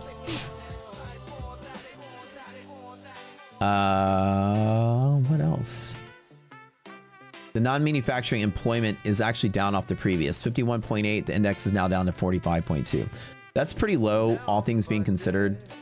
That can be perceived as bearish, I would say. I'd love to pop a short off the DD band though. While that was a 60-point rip and dip, nuts. So the employment. So what this is a pretty telling sign of what's to come. It's not good, and the NMI is a composite index based on diffusion indexes one of four of the indicators, equal weights, business activity, new orders, employment, and supplier deliveries. So on the employment side of things, this is all part of the ISM's number. The employment is like seasonally adjusted employment number. Anything above 50 usually indicates growth. Anything less than 50 is not. And you can see that since we've had the whole inflation stuff, since tariffs came through, since last year, the non-manufacturing sector employment number has been less than 50. And while it did look really nice and stellar in March, the fact that it came in at a 45.2 is the only time it's been this low in 5 years since COVID. We haven't seen it this low since COVID. And so the one single time we got in January of 2024 was a little bit lower. So this is extraordinarily low. And this is a sign of the employment situation we've been seeing, right?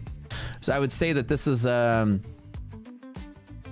overall the PMI was good, but the employment is bad, which is exactly what we're seeing when you start pairing up the JOLTS and the Thursday employment numbers, unemployment filings. You're starting to see there's an issue in the labor market. We're starting to see it like little by little. People are either getting laid off or not getting their jobs back more often than anything. Companies are downsizing, eliminating jobs and not hiring people back. All the data is suggesting it. And it's starting to grow pretty strong of a trend there. So that could spell out a future economic slump, right? The ISM non-manufacturing sector employment numbers looking shit like they do. Not so good. Not so good. Kind of reflective of worsening economic conditions. My original, you know, my typical post when this data comes out is the frowny face to indicate people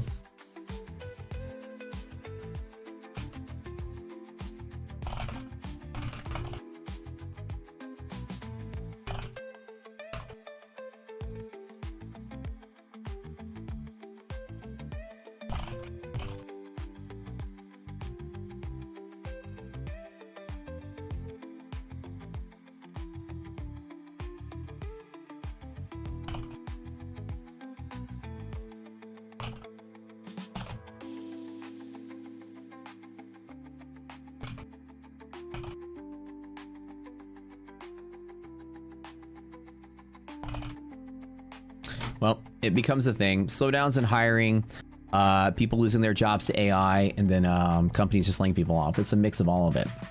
So bigger problems coming through.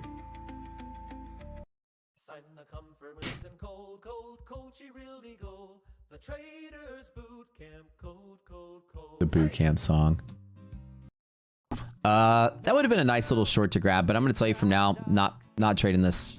It's kind of out of bounds of where I want to hit. I think like if I would have hit that right on the nose, I probably would have thrown a short at it.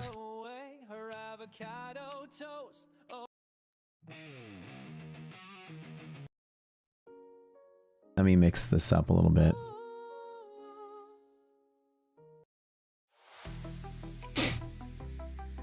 Which prop firm would I recommend for micro scalpers? You've been trying to take prof in Apex a bit, but was wondering if there are better ones. Micro scalpers, like you're looking for. So Apex is the absolute worst firm for scalping. You have trailing drawdowns. So, you know, you want something that's more, I mean, I guess for base hits, you can kind of say that trailing drawdown base hits kind of fits into that environment better. But I wouldn't at all be trying to trade something with a trailing drawdown if scalping is your game, because when you're trying to make like 10 points and then you lose 2 points, that eats in your trailing drawdown, because you're gonna make 10 and lose 2 when you close or whatever. But if you're trying to scalp like 2 or 3 points and you're gonna lose 1 trying to get out, you're losing a third of your gain just to exiting the trade. So the smaller your duration of ticks you need to get, the worse it starts hurting you in those trailing drawdowns, because any bit that trails is hurting against you. I would never open another Apex account for as long as you live if you're scalping. You're an absolute waste of money. I would say for what you're doing, an end of the day drawdown with a fat DLL is what's more appropriate, because it gives you a lot of room to play without having to worry about the trailing drawdown.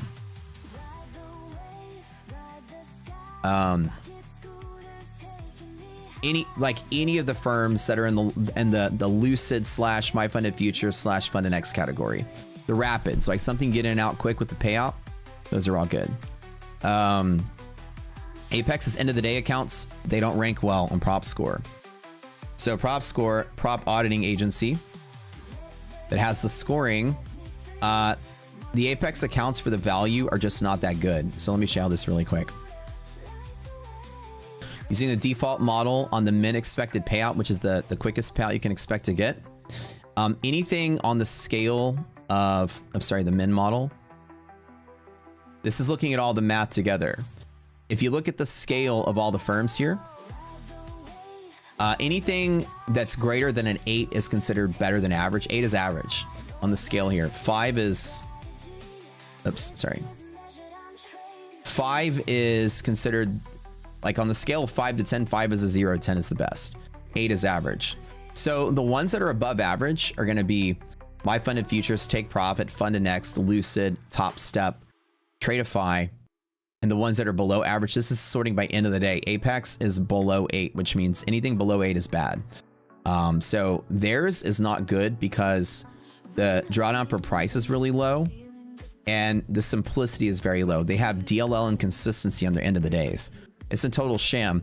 And like 2026, you don't want to have both of the rules here. Most of the firms have neither of the rules. Like consistency and DLL make the account insanely hard to pass. No DLL, no consistency make the account very easy to pass. So in the era of like, you know, consistency is 50% on TPT, which is 2 trades and no DLL. That's why it ranks really high. My Funded Futures has neither. Funded Next has neither. Lucid has neither. Top Step has consistency only, 50% on the eval, right? Tradeify has both. The score starts dropping significantly. Apex has both. Actually, on the funded side, they don't have consistency. I think they have DLL. So either case, Apex's end of the days are horrible. Like anything below 8 is not considered good. So prop score nailed it as a 7.9, which means it's below average. So for end of the days, that list I showed you, My Funded Futures, Lucid, even Top Step, all decent. But I would say My Funded Futures and Lucid are probably the big dot, and Funded Next to get away from trailing are like the 3 kings right now. The prop firm comparison finally dropped. James still in beta. We don't launch it until May. So yeah, Apex eliminated trailing. No, they didn't. They still have it. Their trailing accounts are actually pretty good as far as trailing goes. They're probably one of the better trailing accounts, but their end of the days are no good. Like if you're going to trade end of the day drawdown, there's zero reason you would ever spend $1 on Apex, risking the fact they can deny your payout on top of it. Every other firm is better that has no payout denials. Tradeify is even better. The score is better. So yeah, I wouldn't touch Apex's end of the days at all. And nobody's paying me to say that though, by the way. Just anything less than an 8, I wouldn't trade. So our scale works like this. There's a bottom, which is 0. There's a middle, which is 8. And there's a high, which is 10. It's an exponential scale. 8 is exactly the midpoint. 8 is the mean of the bell curve. Or not the mean, the median of the bell curve. So there's 50 firms. 8 is number 25. The top 24 are here. The bottom 25 are there compared to their neighbors. So anything below 8 is in the bottom half of the bell curve. That's how it works. We haven't, again, we've only put in like 8 or so firms for the beta so far.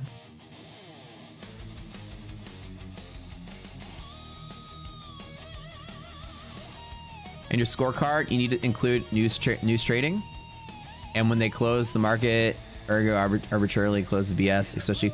Yeah, we include everything. Everything is considered. Yeah, everything's considered. The scoring model is very, very, very complex. It may like the main components of the scoring model are the ROI you get, like your return or your ROI. So ROI is return that you get on the money you spend per time of trading. By the difficulty of the account. That's supposed to be a D. With other factors that affect the risk model.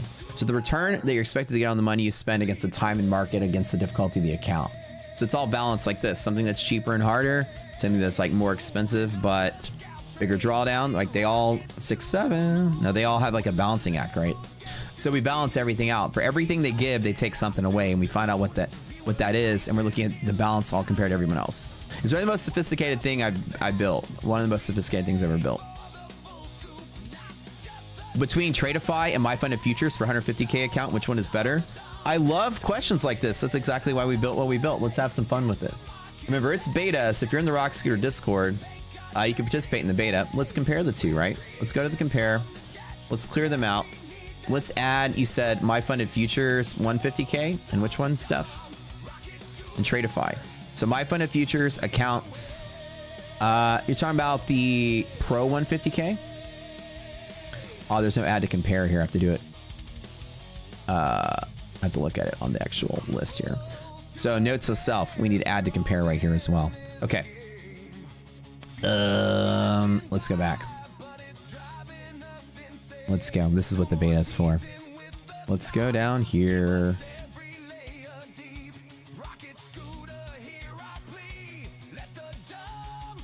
Let's go to the top here. Oops. End of the day, firm account, firm here, and then payout model. Oh, we don't have all the payout models built in yet with data. So it might not have everything done. This is just our test data with a couple of firms. Let's see if anything else shows up here by account. Maybe we have some of what you're looking for in here. 50K, 25K. Well, I need that add to compare on that firm list though. I don't think we have everything. Let me see if I can find it. Scrolling. 25, 50. Yeah. By the time we launch, every firm will be there. So here's the 150K. And you want to compare that to Tradeify, right? We should have Tradeify in there also. There we go. Okay. Note to self. Compare from the firm tab. So it'll be 0 still. That's what I was wondering. We haven't programmed the expected model with actual data yet. So this is actually zeros because it hasn't been scored yet. So on the compare feature is just completely for demonstration purposes only. Some of the accounts have been done, but some of them are connected to the database yet. So unfortunately, I can't do the comparison here. The score will be 0. There's no data for it. Sorry, but when we launch, it'll have everything there. Make sure I have that note there. Yeah, the note is there to add to compare on that. Okay, cool. Cool. Remember what it's worth, your experience with Lucid has been good. Oh, that's good to hear. Lucid is, as I've heard from people's experience, I haven't traded with them, but people's experience with Lucid has been just nothing but good. Like everybody that's done Lucid loves them. All right, so we've now fallen to that bullish support area. Again, there's support from this cluster here, and market bad news at DD pulled back. This is that scalpable range. I've been a little hesitant knowing that news is right around the corner. I've been burned so much by the news that I usually just like wait for news to create an event. Now, the big opportunities we have today for scalping would be if the S&P makes its way to upper band. The upper band is possible small resistance with the ratio greater than half. It's probably just a small scalp off of it. Another thing is you have your strong cluster here, but your really strong cluster down in here. So any news that drops this to here is definitely worth trading back to this area. Anything that drops all the way down to there is worth trading probably back up to at least here, if not there. So I've got some dips to play on. I've got some pops to short from. And again, we're sort of just like inching up as time goes by until the next major news brings us down, I feel like. So, you know, the trajectory is slightly up and the potential for news is going to be very large. And the news that could come out is one of two things. There's a stopwatch right now that Iran has until Tuesday to make a decision for opening the strait. And if they don't, we're going to blow up some bridges and power plants. So the clock is ticking. And at any point between now and Tuesday, we're going to get some kind of news that comes out, right? Cool. Back to the chill music. You dropped a link in the Discord. It's in the Discord if you're a member already. We'll have an open beta for you guys in roughly 2 weeks.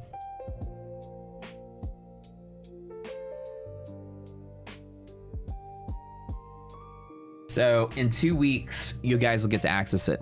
Current Rocket Scooter members can go access it, and it's not to use it. It's to do bug testing, right? It's to like look at it and add features, and there's a wish list and find bugs. That's the only reason we've released it to our community, because our community has always been part of the process. Like when we develop Rocket Scooter, our community has also beta tested things. And does it factor in sales? Yeah, so the sale factors in. That's the best part. In real time, the sales will factor into the score. So you'll have a real time update. So every morning it'll be updated with the current sales. The sale will affect the price, which will affect the score, right?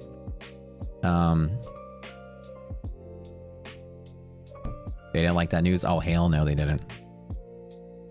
Personally, you'd rather have, wait, hold on. Somebody says, personally, I'd rather have intraday drawdown rules. Wait, who said that? Did I let him miss chat? Hold on. I'd rather have intraday over consistency rules. Oh, yeah. I was like, I thought you said personally, you'd rather have intraday rules than not have them. I was like, boy, all right. I just want to initiate hard mode for no reason. Yeah, if you were to choose between intraday drawdown and consistency, which one do you like more? There's kind of like a scale, right? Intraday drawdown limits how much you can make, because you can't hold for long. You have to get your base hit, get out of the way. Consistency also limits how much you can make, just in a different way. They both limit how much you can make. Consistency punishes you by adding an extra day. Trailing drawdown punishes you by blowing up the account. So in all honesty, I always ranked consistency slightly better, personally, for myself, because when you fail consistency, okay, you just got to trade one extra day. But if you fail trailing drawdown, you lose all your progress and got to start over. So at least if you fail consistency, you don't have to start over. But it's to each their own, right? Have I considered previous days high and lowest volume pivots? I don't.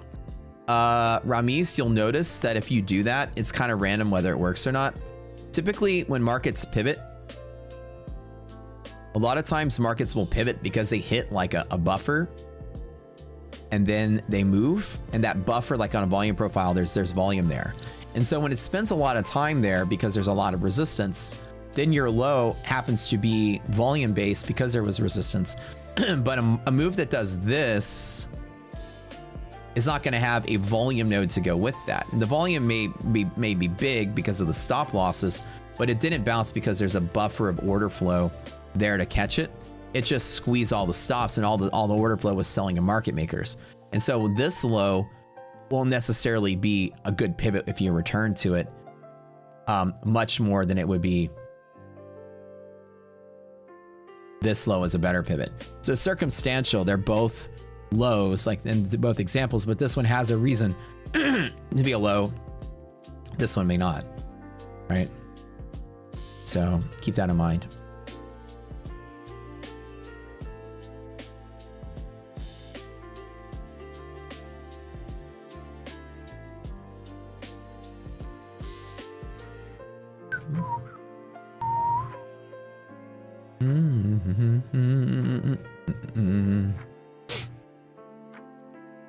But yeah,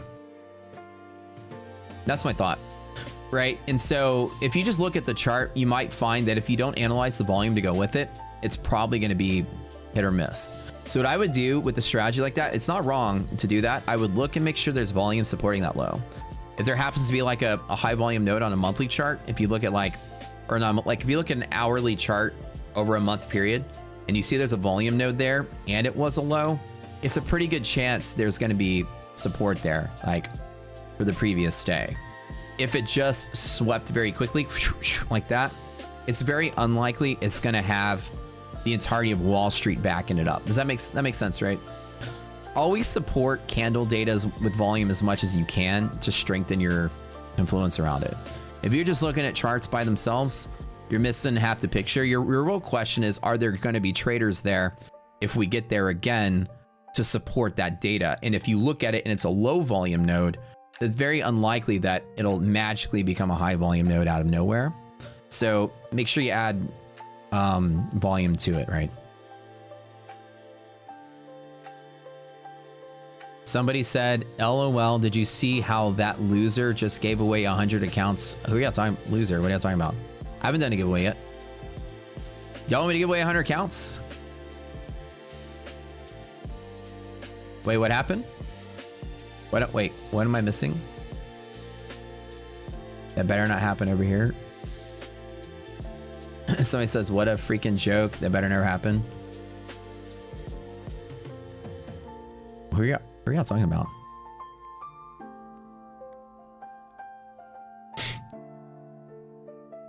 I'll give away 100 accounts. You know, I have like, when Prop Score launched, we'll have thousands of accounts to give away.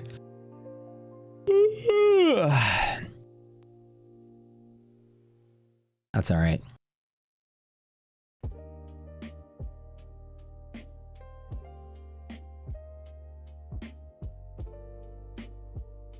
I was giving away 100 accounts. No, look, let me tell you. He hires people to go in people's chats to say stuff like that. So whoever you are, thank you for letting us know. Appreciate that. Guerrilla marketing, really smart technique. I'm going to throw $100,000 at his stream and market Prop Score when it comes out. I'll super chat every day for a month. I'll return the favor.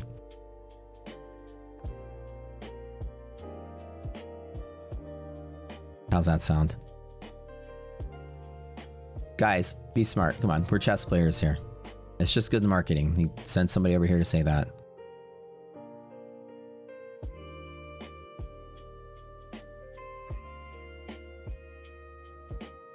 It's smart marketing. I don't put it past him. Mm-hmm.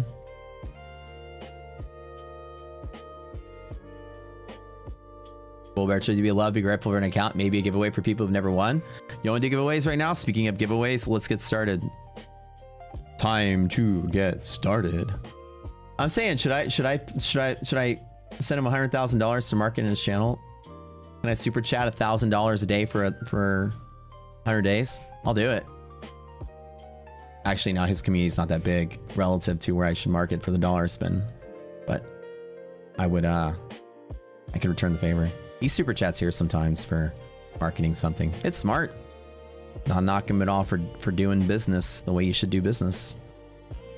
We're big enough to make that worth time. All right, first giveaway, ETF first account giveaway. First one we're gonna do, type it in, type it in, type it in. It was a joke, somebody said. Oh, so what? Somebody said it broke or it didn't work. Oh, I'm missing out on it. Our first freebie, Elite Trader Funding. Type it in. Type it in, baby. Should I my brain is telling me build up a short here. Now I don't know if I have nowhere to short from, but I'm starting to feel the itch. Now let's not be dumb, because the minute I get in a trade, the news is going to go the other way. There really is nothing here that says short though. Everything's bearish. All right, let me shift my mindset to not be stupid. No, actually for Prop Score, we're gonna market everywhere, to be honest. I have a huge marketing budget. Professional ads, marketing, each and everything.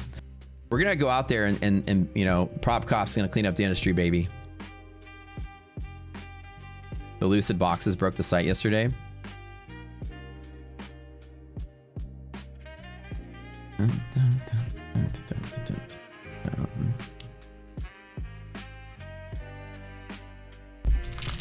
I forgot to wait a minute. I don't have a Lucid account. I've never bought one. Maybe I don't have a loot box. Let me see.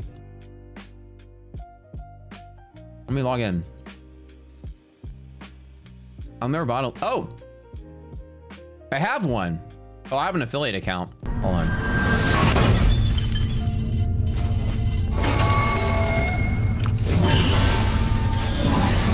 It's opening. It's opening. What'd I win? Save 45 on a Pro and Flex eval. All right, let's go.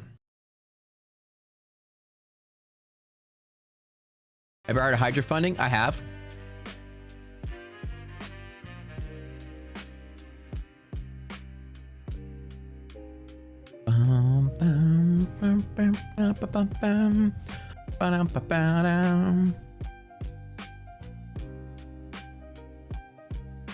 24,383.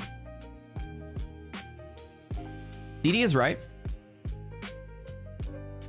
It's based on Thursday's close, not Friday.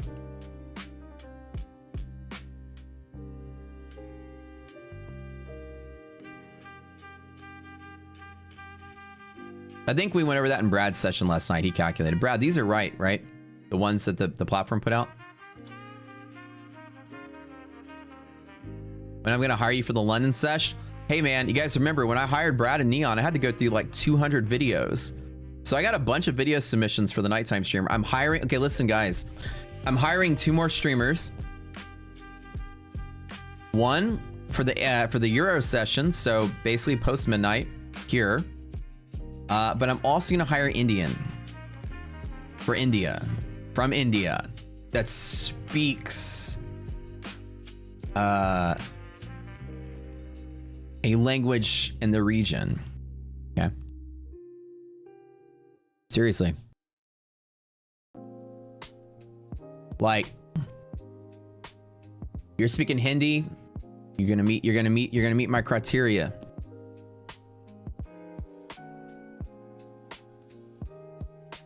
So it's a huge market,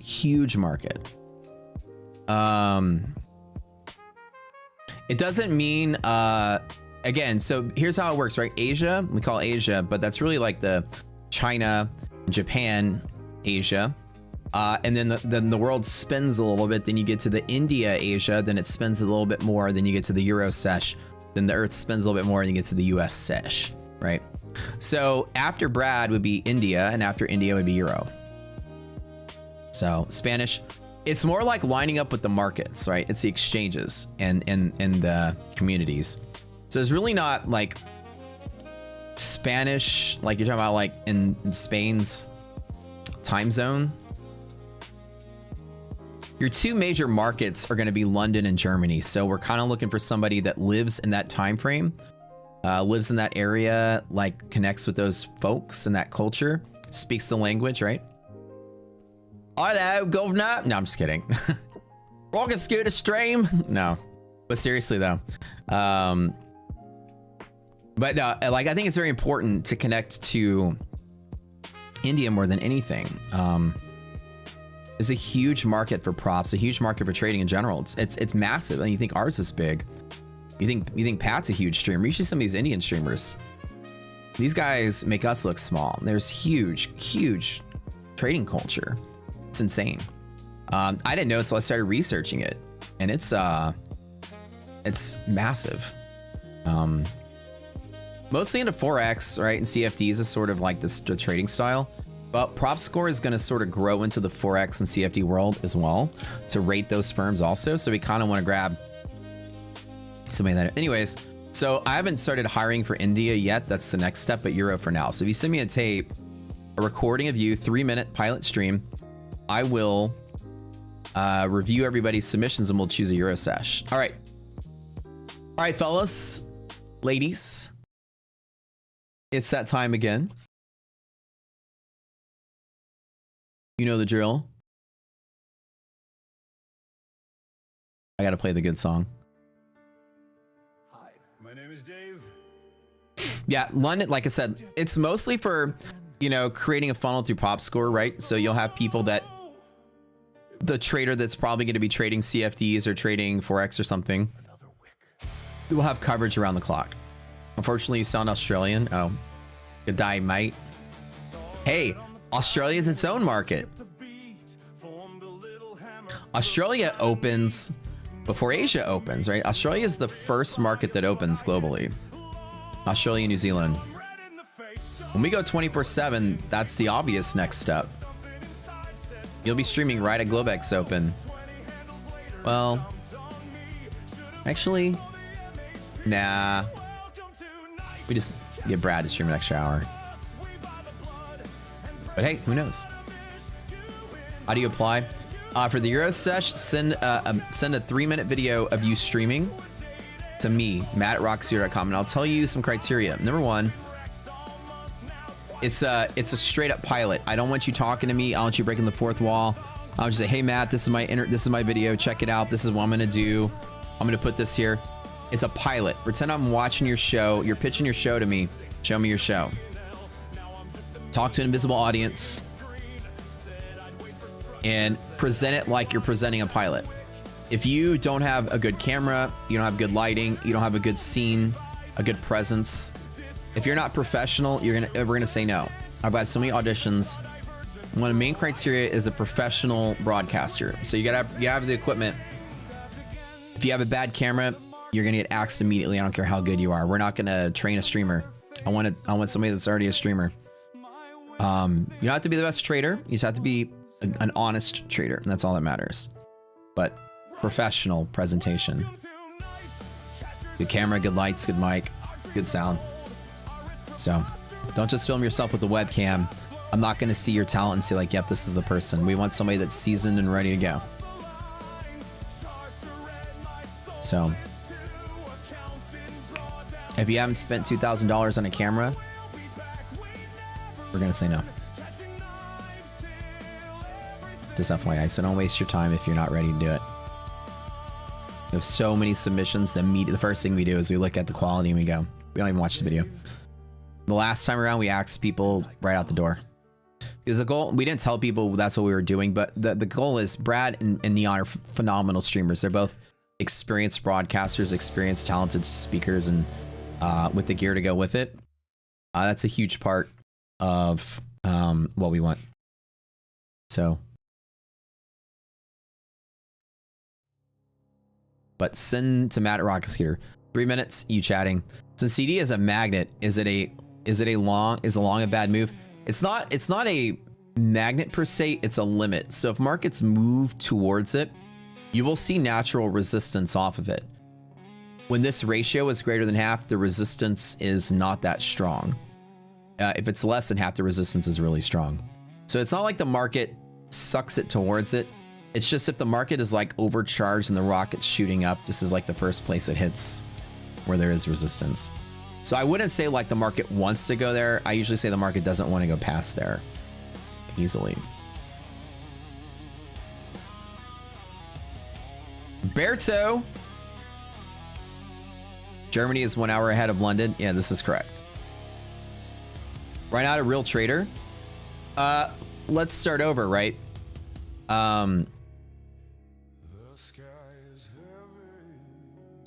Let's be real, right? How many different real traders? Okay, real traders / professional broadcaster and streamers. I can't name 5 influencers right now that are profitable traders. Literally, I can't name 5. Literally, every person streaming right now is an absolute fraud of a trader. Everyone that is streaming right now, besides myself in this time slot, is a failed trader that's pretending they're successful. Number one, streamers that are good at trading just don't exist. So it's rare. It's absolutely rare. Every person on YouTube streaming right now is not, well, Rips is good. Sorry. Rips isn't streaming right now though, I don't think. Rips the only one that's good. I didn't think he streams still. He's streaming in the morning? Oh yeah, Rips is good. Rips is great. Sorry, not everyone. Rips is good. Props to Rips. But apart from me and Rips, everyone else is terrible. Now, that should just tell you that it's rare to find someone that's good at streaming and good at trading.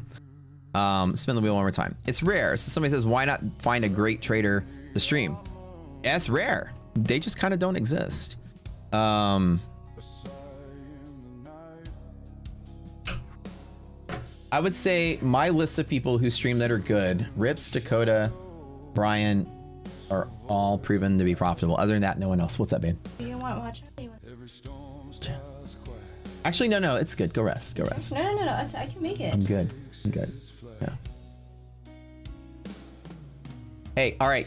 I don't know who recommended that I get this book, but I went and bought it. Somebody in my chat told me to get this book, and we've been reading it, and it's awesome.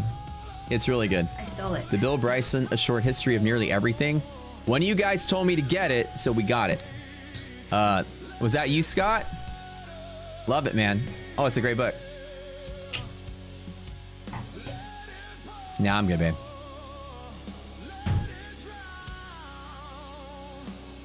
Let me start over by saying, if you're not on that list, I have never seen you proven yourself to be a profitable trader. That's it.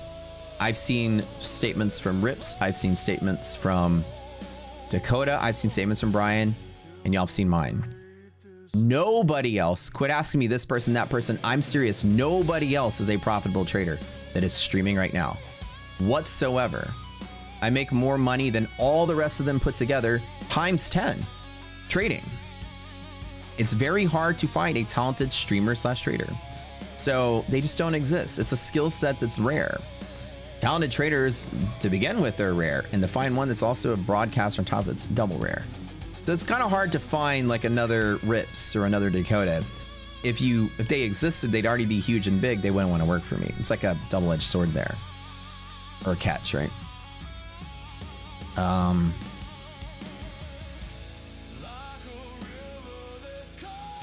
Everybody that you're asking about is not successful at trading. I'm not going to name names on the stream. Unless you're on my list, I am deliberately saying you are not a successful trader. So you asking names, if I didn't say that person's name, they're not good at trading. They don't make my list. I haven't seen their stats. Okay. All right, congratulations, my first winner, Digital Nukes. Okay, next giveaway is going to be. So anyways, you're asking your question. Only talented trader. Why not pick another talented trader? So they don't exist. Just such a rare, hard thing to find. Now, not to say that my guys aren't talented or the guys we're going to hire aren't talented. You guys are saying like super talented, like a really good trader. There's just not a lot of good traders that like to stream. They usually just sit on their own and do their own thing. They don't exist. Hold on.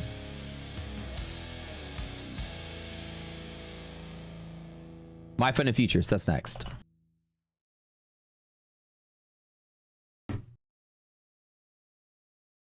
What is happening? We got some news coming out right now. Let's double check. What's going on here? Financial Juice hit something. Iran rejects a ceasefire in reply to the U.S. via Pakistan. Iran conveys replies to U.S. proposal to the end of the war. So there's a rejection. Their reply consists of 10 clauses. The response includes demands that companies can end the conflicts in the region, protocol for safe passage through the strait. They reject a ceasefire and reply to the U.S. via Pakistan. So they rejected a ceasefire there. Doesn't mean that they won't open the strait, though. So let's be really real about that. But yeah, there's that news there. Remember, this news trading is all some random BS. Okay. So the goal with the stream, it doesn't matter. Like Brad and Neon are fantastic. They know their stuff. They're very rare finds in the mix of things. So you have to be a good broadcaster and a good either trader or good student all at the same time. Brad will tell you, he's like, I'm a student and I'm learning, right? He's very honest about that. And there's some great character that comes with that because all of you guys are students and learning. But Brad's also very smart and very knowledgeable about trading and rocket scooter. He's just newer in his journey than like somebody like myself. But doesn't mean there's not an immense amount of gain you can get from following somebody's journey that may just be like a year ahead of you, right? Rather than 20 years ahead of you. And Neon's like me, dude. He's got a lot of expertise, and he writes his own code and he writes his own techniques and his own indicators. And so like Neon was a rare find as well. It's like really hard to find somebody that just matches the culture, right? So I think we hit home runs with both those guys. And so the Euro person is going to be another Neon, another Brad, right? Professional presentation, something tremendously awesome to offer, whether it's good coaching, good commentary. But the thought of like every trader that's on a stream has to be a multi-millionaire, kick-ass at day trading. It's going to be rare to find people to begin with that are doing that. You tell Neon's really into it. Oh, dude, when I first saw his video, the first thing he did was pop a spreadsheet.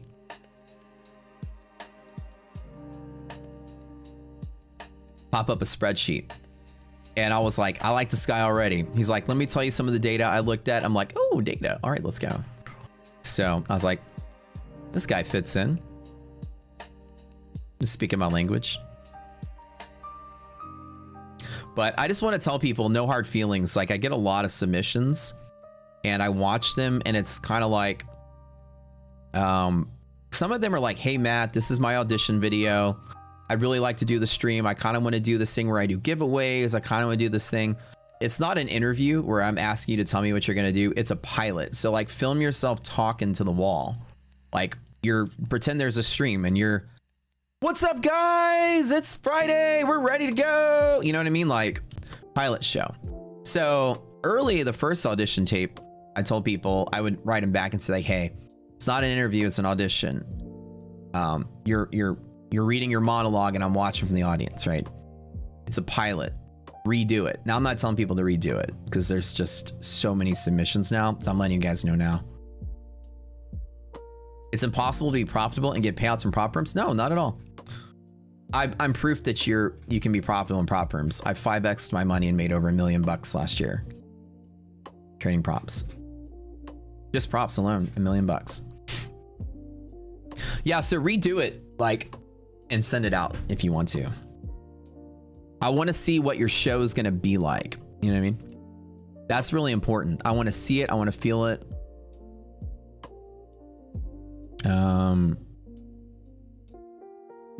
But I'll tell you, everybody that we put on our show is going to be someone who's great. Like all around great. Knowledgeable. You know, different levels of advancement in their trading career, but knowledgeable, good presentation, good personality, professional, relatable, entertaining, and all of it needs to matter. Somebody says, Matt, have you ever been to a show? What kind of show are we talking about here? Enzo Lorenzo. Type something in chat. You want to feel it too, baby? Do you want to see it? Do you want to feel it? Have you ever been to a show? What are we? What kind of? Somebody said donkey show. Never been to donkey show. What kind of show are we talking about? Feet show. All right, that's all giveaways for now. We'll do some more in a little bit. Hang tight. Congratulations, the winners. Head over to the Discord. Head over to the Consus channel. Talk to Slacks. Tell them screenshot your YouTube ID, and then I'll hook you up with your accounts. Thank you guys. Discord link is in the description below. Have I ever been to a show? I've been to Broadway show last night. I go to a lot of concerts. I went to go see Bob Moses on Friday. That's pretty good. Bob Moses is a little chill. I'm a big fan of the music. Wasn't a big fan of the concert though. It was a little boring. Bob Moses is like, you know, electro pop. You'd like chill to it while you're just like driving your car. But they did a cover of Closer by 9 Inch Nails, which was actually pretty kick-ass. Any advice? You have 20 funded accounts and never made a payout. One bad trading day still kills you. Last week broke your soul a little. Was a little buffer level 3x TPT and ended up blowing all 3. So Robert, you'd had 20 funded accounts total in your entire trading journey. You haven't had a payout yet? That's how many total? Just 20? Like how many have you bought in your entire life? That's my next question. 20? How's Back to the Future show? Dude, it's the best Broadway show that I've been to in a long ass time. It was so good. It was so high tech and the special effects were just through the roof. It was really good. You passed 20 evals. No, how many have you bought in your entire life? I want to see where you are in your journey. Like how many years you've been trading? Have you bought thousands of these things, hundreds of these things?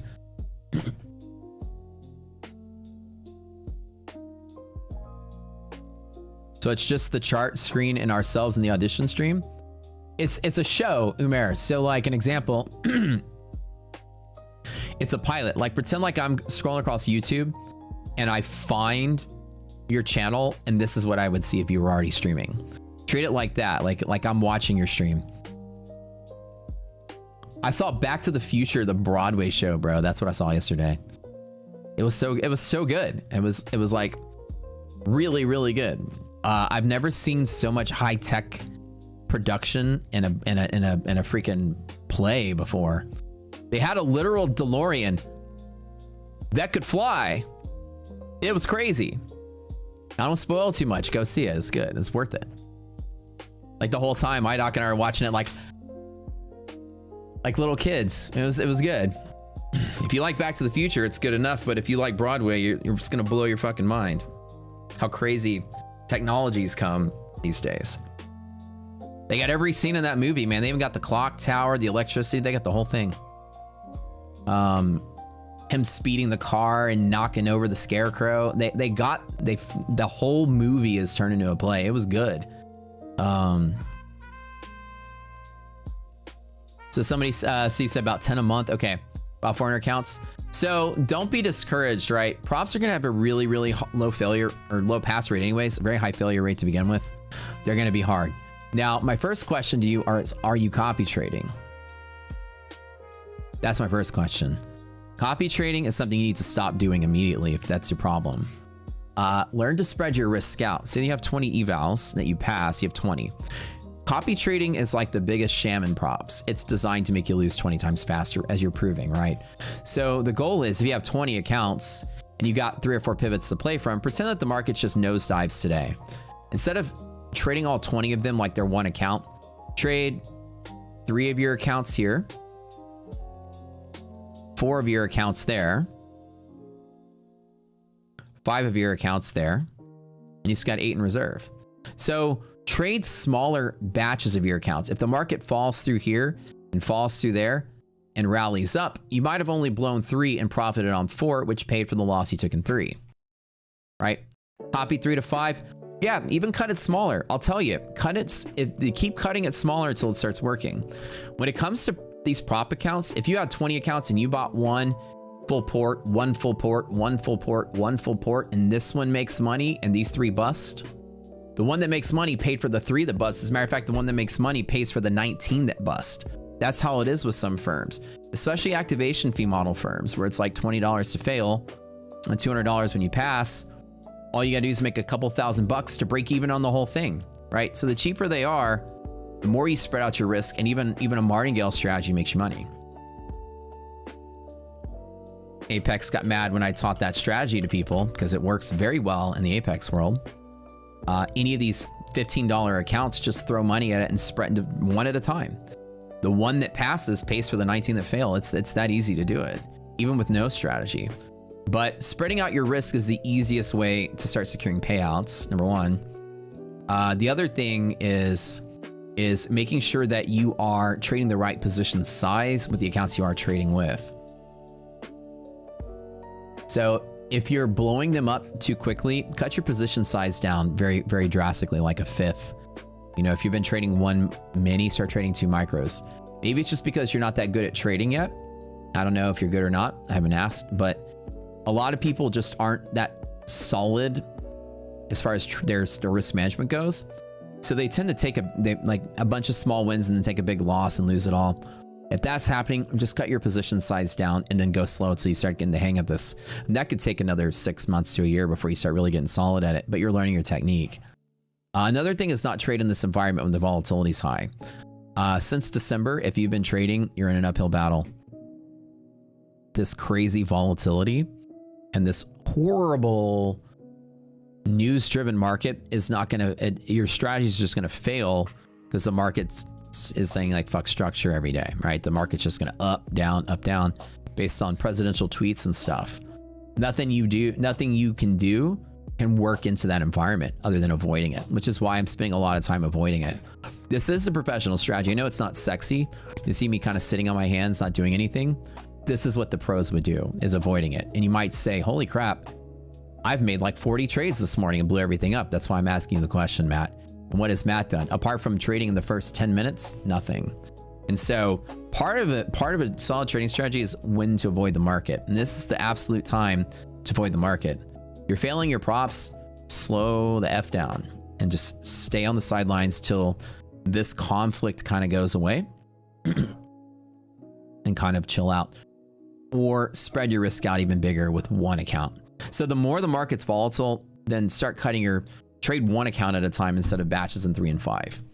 It will improve. I can't give you investment advice or promises, but on average, it improves people's win rate like tremendously. So spread out your accounts even further, one at a time. Yo, what's up, Adam? What's up, man? Hey, you started to touch on your super chat about being gun shy after passing an eval. You got distracted. Oh, my bad. Yeah, so this goes for you too, right? There's a psychology that goes with your, thanks for reminding me, my bad for forgetting.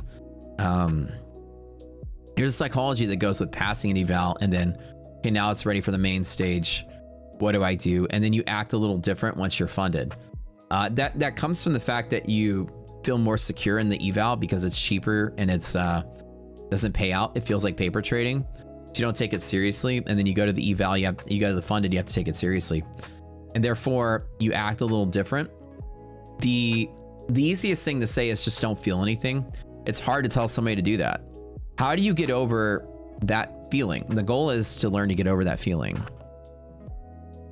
And I tell people it's just to pretend like it's gone, like you're gonna lose anyways. So don't walk in being like, I hope I win. Go in thinking, now I'm gonna lose anyways. So if you accept that fact from day one, then anything you do win is a surprise to you. It wasn't expected. So because you are feeling a certain way, like, okay, I'm gonna be nervous because there's something riding on this. That's what you feel. It's like when you do a dress rehearsal on the note of theater. When I was in high school, I did theater, by the way. So when you do a dress rehearsal, everything's nice and fine.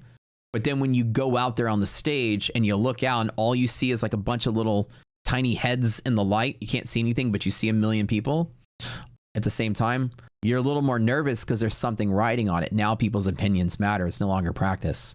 That feeling of stage fright comes to every actor too. The minute it's from a live audience, there's a little bit of a different feeling. So you have to have that, it doesn't matter what I do mentality. I'm going to fail anyways. I always say that. Tell yourself whatever you invest is gone, whatever you trade is gone. So that way you accept your fate, and then you're no longer gambling on anything different. You're not betting on a different emotion. That makes sense? Like when you go funded, you're like, I'm probably going to lose anyways, whatever. And so when you make your trade, you're not nervous because you already accepted that it's going to be a loss. And therefore you just say, okay, whatever, I'm just going to long here and put my stop in and whatever. I'm probably going to lose anyways. And you start to sort of get rid of that feeling. That's what I actually tell myself. Every trade that I make, I never feel nervous anymore because I tell myself, I'm probably going to lose it. And I'm okay with losing it.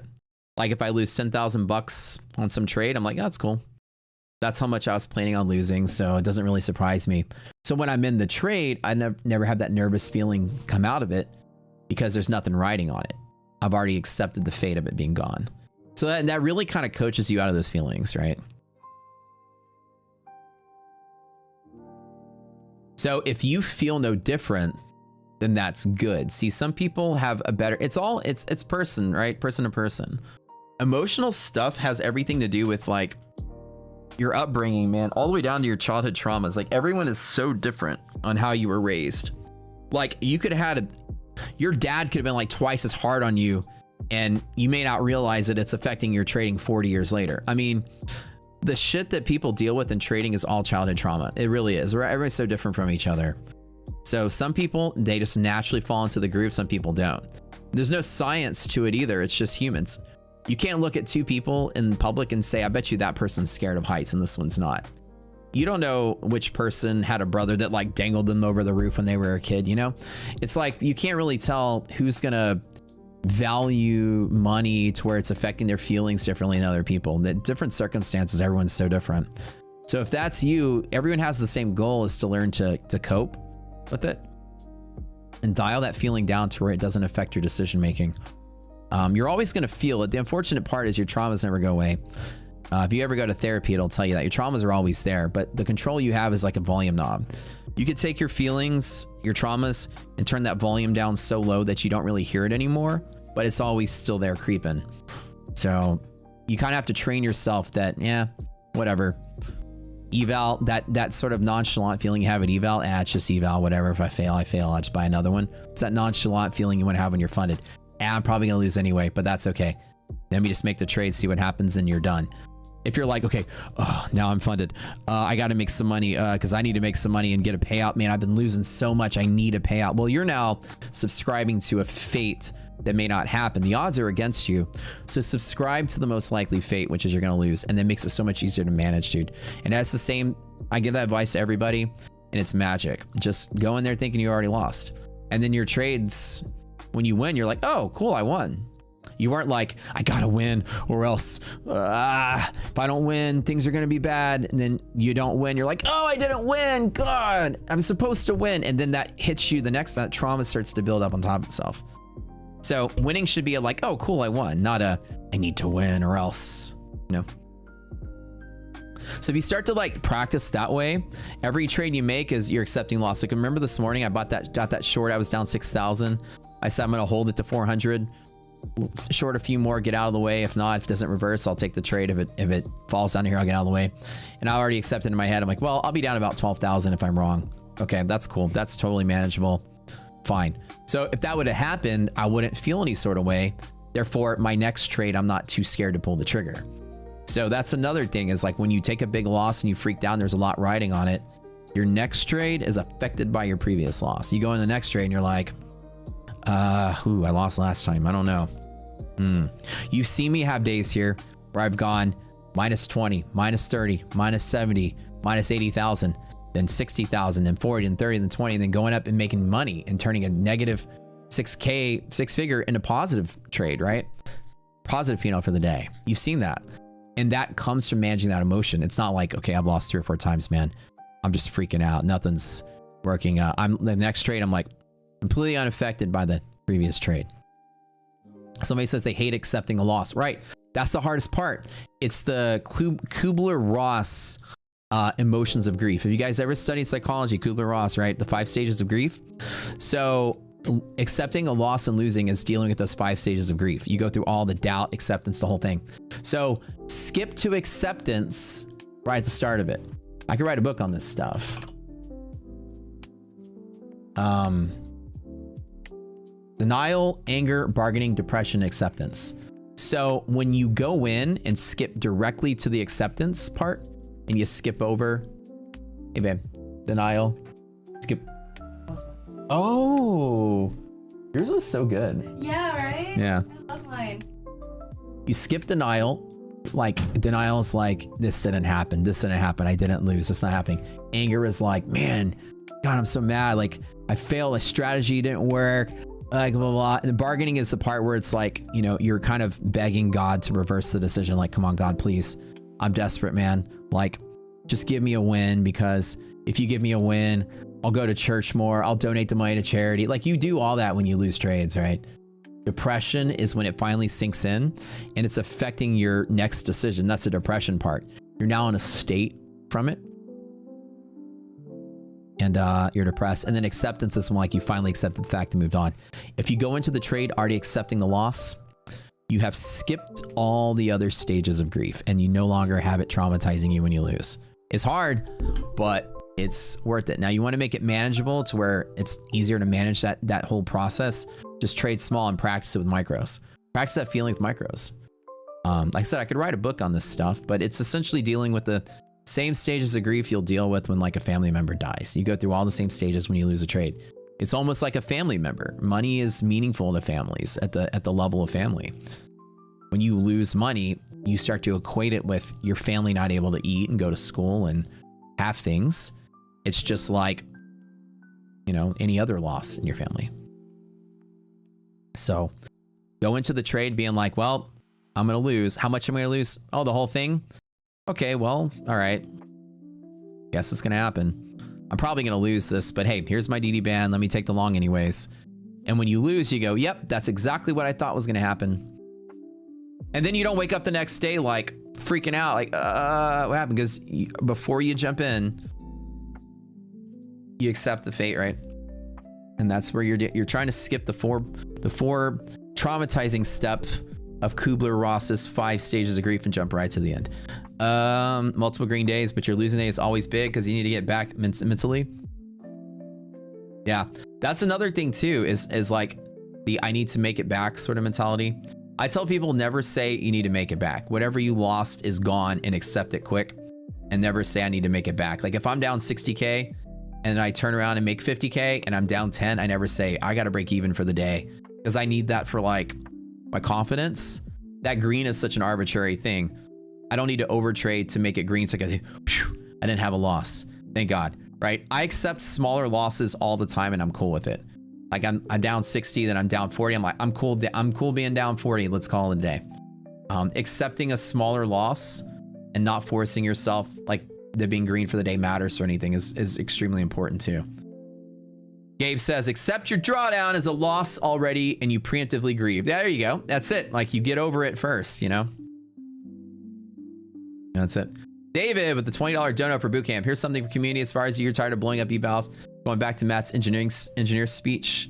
Let's go. All right, let's donate some free. Let's do some boot camps, by the way. We have this donation protocol that when somebody donates 20 bucks, I will also donate 60 bucks and buy 3 more boot camps for people.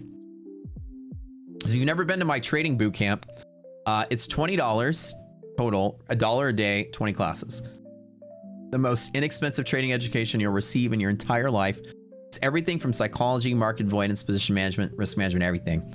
And so we cover all of that. It's going to go live probably in May after Prop Score launches, and I'll do boot camp. You can watch the videos, the last boot camp recorded now already. You can do them today.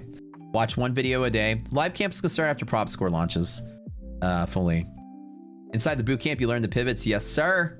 You learn everything we do here inside that boot camp. 100%.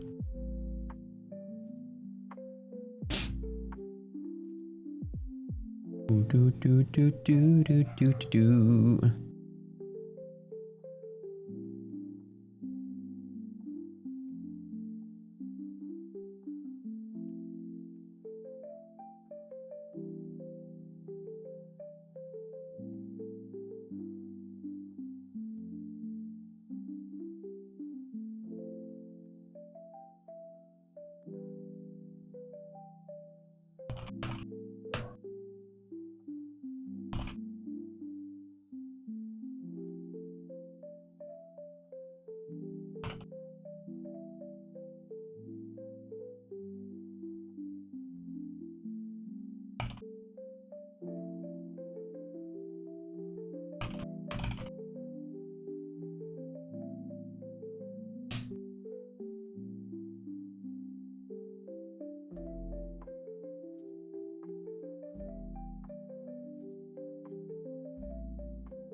All right, boot camp.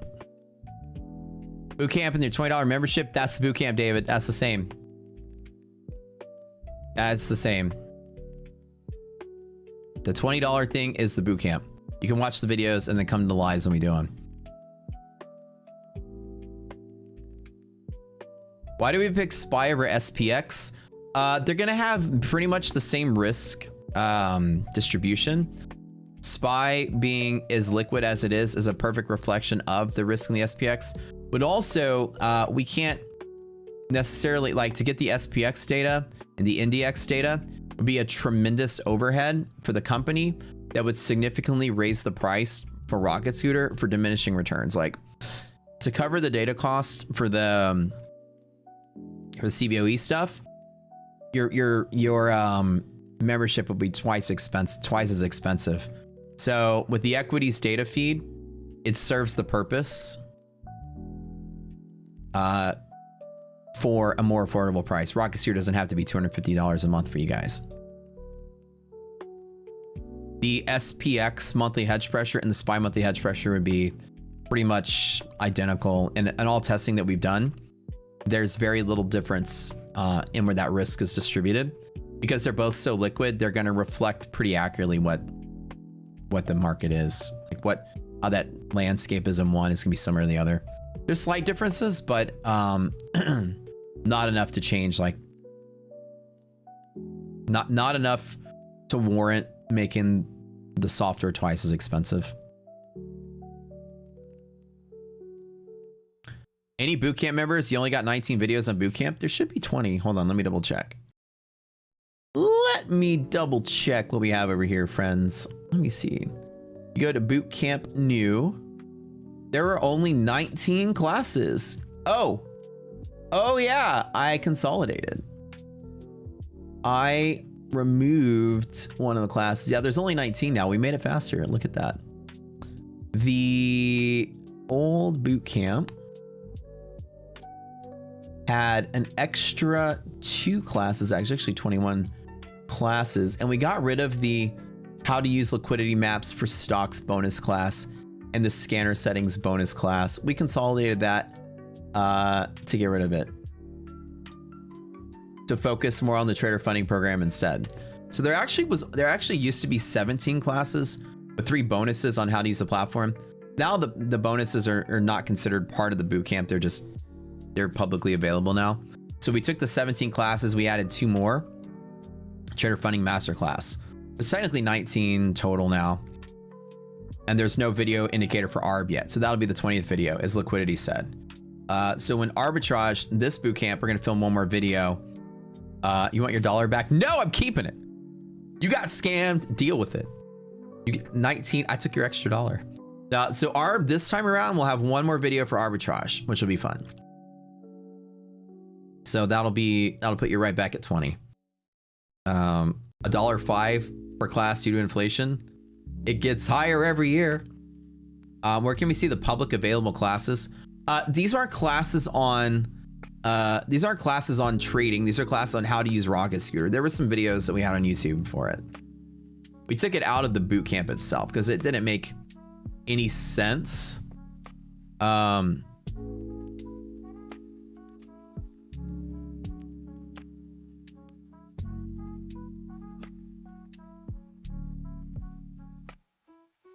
To have that part, like, it's not part of the trader training, I guess. That makes sense.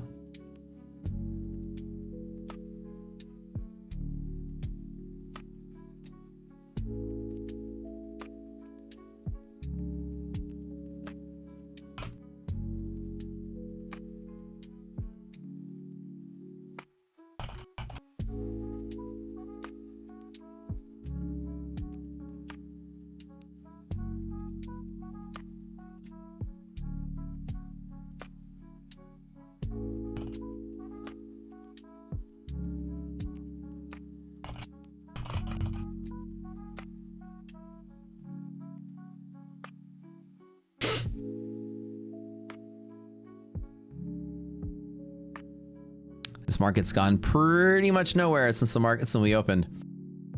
Chilling, waiting for something good to happen today. Tricky trades. Yeah, like on the first pop, I shorted back to open and closed out. I haven't done anything else since then. And I made 10K on this TBT account, so 20K total today. That's it. Kind of a small day, nothing crazy.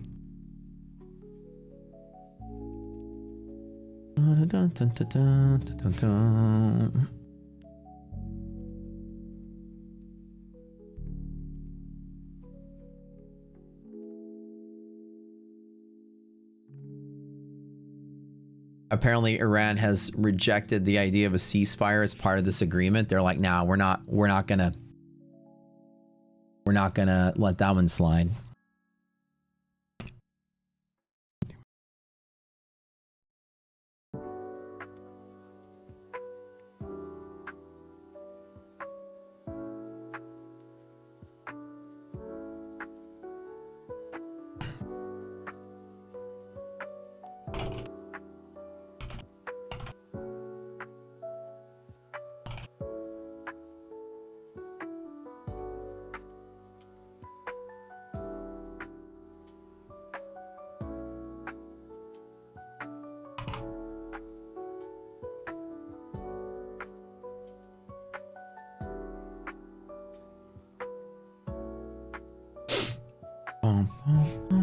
No, what should I do? What should I do right now?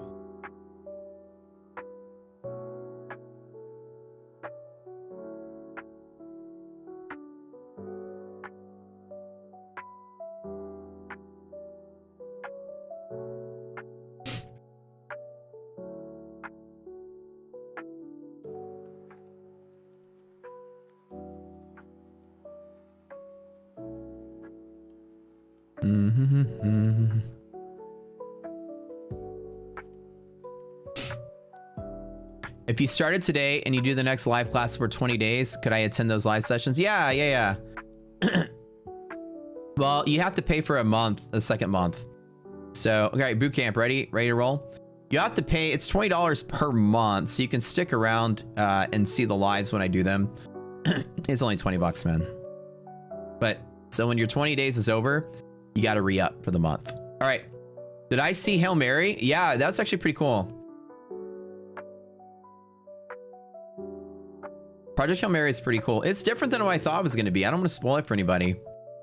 I think y'all were trolling me because somebody said it was like a sci-fi horror movie. And I was like, oh man, I thought I was going into watching like Alien or something. It's very much like, what was the name of that movie? Hold on. It's like Spaceman with Adam Sandler mixed with Interstellar. It's Spaceman plus Interstellar. That's all I'm gonna say. Yeah, you saw Spaceman, right? Did you say that was weird or Project Hail Mary was weird? Spaceman was weird, right? With the spider thing?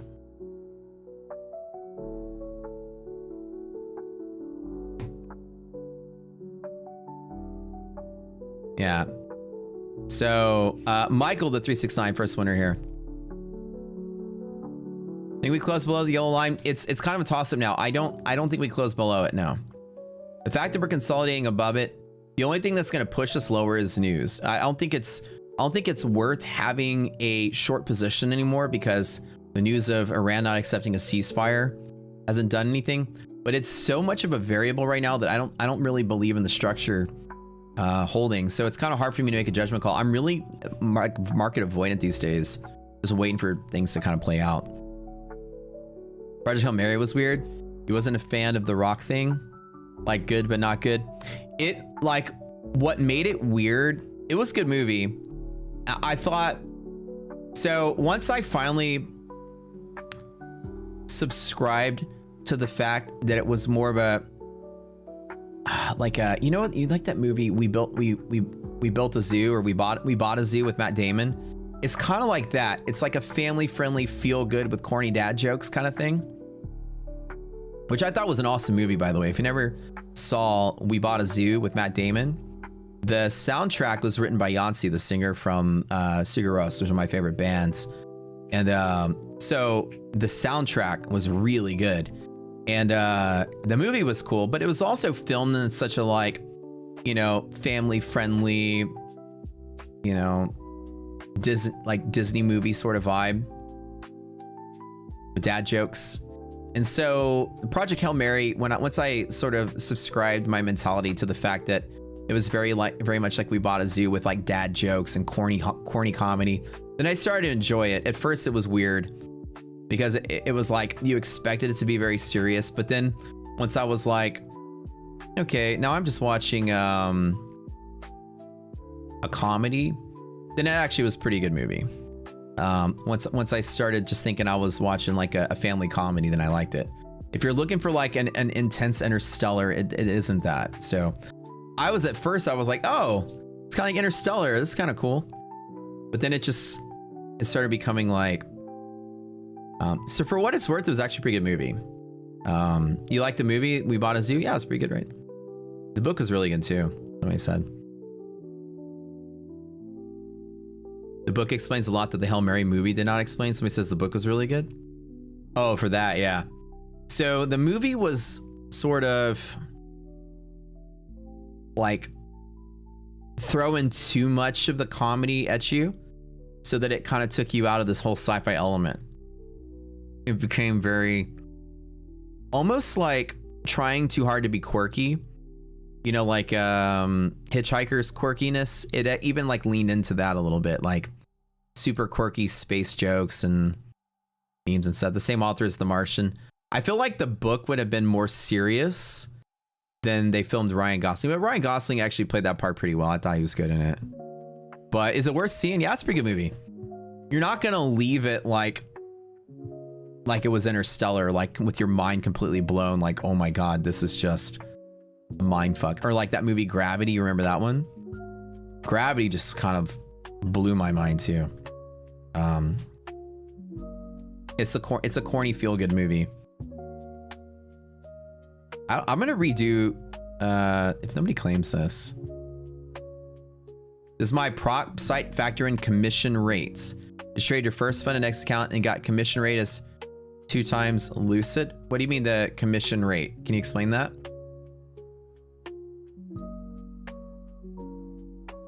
You just traded your first fund index account today and the comm rate is 2x Lucid. Oh, trading commissions. Oh, I'm so sorry about that. I thought you meant like affiliate commissions. Trading commissions. No, we haven't actually built that into it. Because there's no way to quantify that. We could build it into it. It'd be a small change to the score. The way to quantify that is we can't assume your amount of trading. So how much more you'd pay per 100 trades would have to be something that would go into the user settings, or you can actually program it yourself. Like, here's my expected commission rate plus the expected number of trades. I have like this sort of plan for the user inputs to have all this extra stuff. That would be something that would go into that, like every single detail of a user's own trading stats, even down to the degree of you can upload your trading stats. And my ultimate vision is you're able to upload your trading stats and it would just download everything and then change your parameters to meet that and then score them based on you that way. That would be my dream, obviously. It'd be really hard to do that, but it'd factor into that. Now, I would say that the overall score would be on the magnitude of like 1/100th of a point with the amount that you pay in difference of commissions, because most people blow up the account in less than, 10 to 20 trades. So you're talking the difference of like 10 to 20 bucks at maximum. Most people. But yeah, it is important for sure.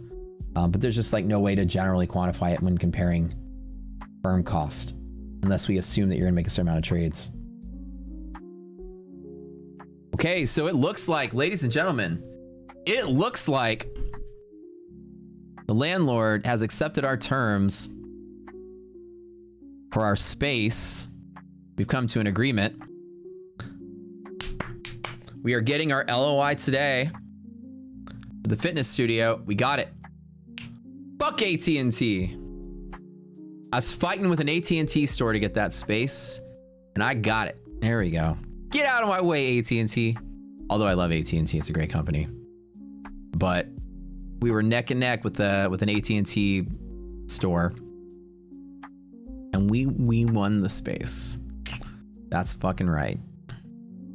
Get out of the way, Fortune 50 company. Move on over. Daddy's stepping in. So actually, those are just franchisable entities, an AT&T store. So Bodies by Jade, you're the next winner. You have a question about my fund futures payouts and Corn Flex. I've never traded Corn Flex, so I'm not the expert at those. You can only draw half of your profits on payouts. In the future, our prop score peeps will probably be here in the chat, be able to answer that question. Are you able to draw half your payouts, half your profits on payouts? Are you able to draw on those profits that remain on the next payout? I believe so. I don't know why you wouldn't be able to. One day, will I ever consider trading 2K to 10 to 20K on stream? Not really. I've done so many small account challenges over the years. To me, it's like no longer worth my time. I might as well just do the same thing with 100K. It's the same math, just multiply everything by 10. About to grow people's glutes like a madman. We are the champions. Let's see if maybe I got a video of the space. Let me show it to y'all. Good deal. Excellent, excellent. iDoc, I don't know if you're here. Congratulations. We've been working hard to get this space. This was very important. This is the space. Like, I had this epiphany, right? I was like, this is the space we have to get. Let me see if I can find the video of it.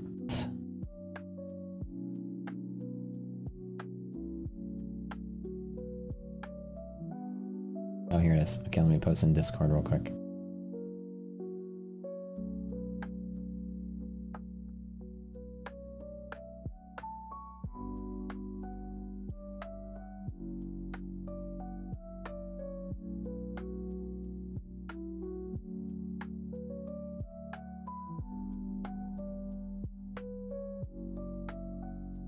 YouTube HD for next winner, a free boot camp. Congratulations, congratulations.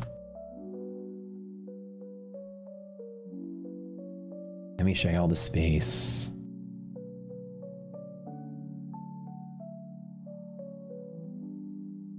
I can find something here. Let me look at it real quick. Congratulations. Thank you. All right. Show them the space. Oh, let me see if I can find a video of I it. thought I sent it to you. Hold on.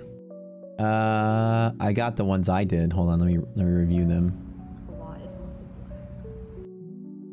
And I want to show this one. All right, here it is.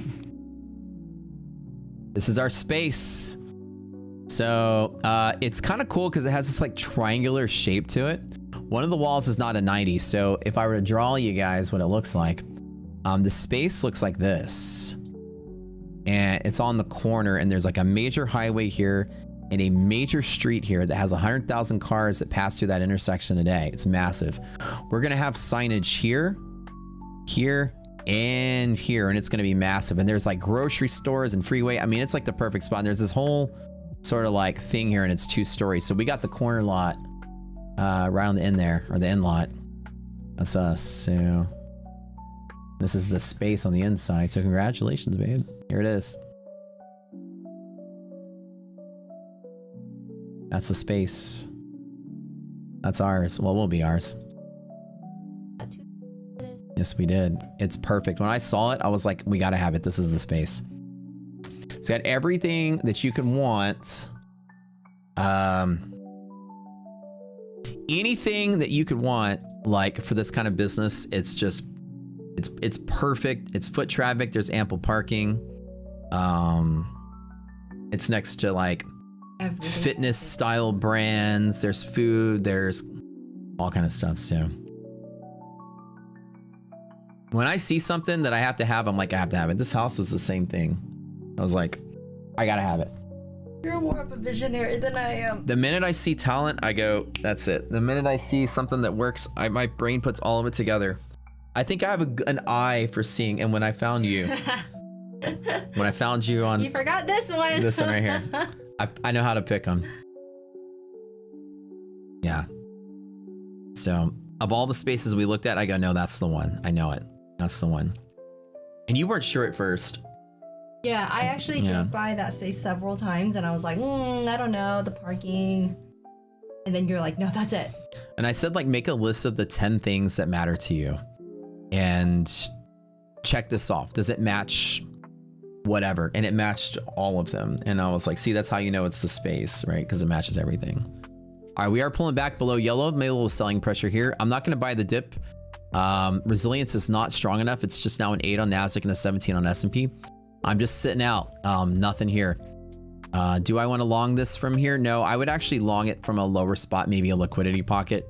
If S&P drops there, I might grab a long. Thanks, babe, by the way.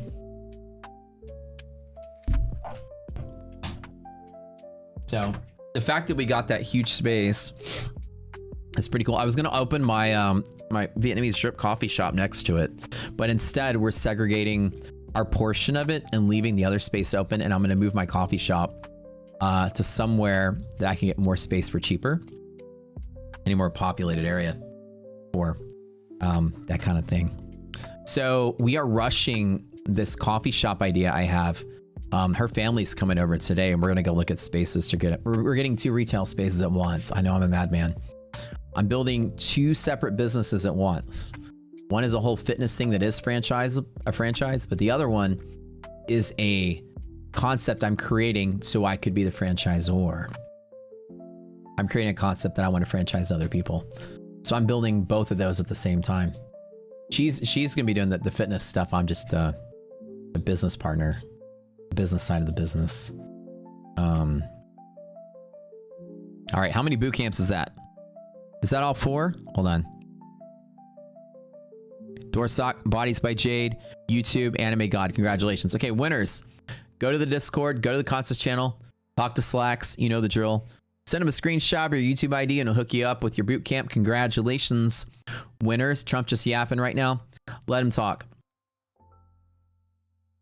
Today, we have some really good solid support, I would say, right down inside of here. Monthly maps are still bullish. We're still above MHP, so everything looks good. I think worst case scenario, there is some scalp in here, but if we lose yellow line like this, it can cause a bigger sell-off. I'm always scared to take this setup, buying the dip, because the dip can be pretty catastrophic. So if we hit here, I might grab it like 1 or 2 contracts just to take the scalp. If we lose this, I'm gonna stay all out of way until we hit the cluster pivot at the bottom. You already won a boot camp? Oh, okay, one more. One more.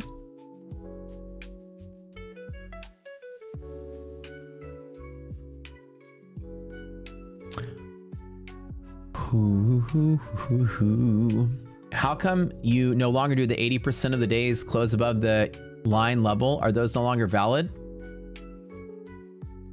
No, they're still valid. Yeah, the stats are still the same. I still show them.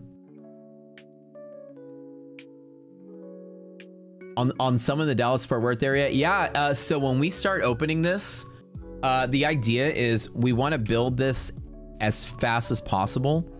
And when I explain the concept to you, it's going to be once it's up off the ground and running. Like, as I'm building it from scratch, I'll tell you why I think what we're doing is unique and why I think it's going to be big. I already have proof of concept that it's big, that the idea is big and it's going to be big.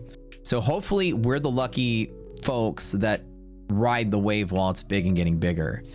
And we'll see. But the concept, I want it to be, you know, as a franchisable concept. So I'll let you know. Okay, Orlando Chang, congratulations. You are the last winner. How long is how low is SPY MHP? The S&P's is way off the charts. It's 64.91. It's like way down there. So we're not going to interact with it today. Nasdaq's is a little closer at that 24,000 level. I honestly still think, guys, we're still in that boat where the market is like waiting for some good news related to the war. But I still think that this relaxation week or two we've had is we're still on a downward slope. So if not today, I think that, you know, over the course of the rest of the month, we're still at minimum going to test this movement up even before it does rally, if it does, or if not, trade lower. Just like here, right? This exact sort of same thing. The market sort of dove out, retraced a little bit, and then has to like W up, I think is at minimum. So at minimum this week or next, we have enough data coming out to create those catalysts. But I think like 1, 2, 3 days of higher highs. If we close still above the last 3 days of close, I think we're still going to push up higher. But there's one day I think that at best this here is that resistance to push lower. So what part of town is it going to be in? The fitness thing is going to be in the Montrose area.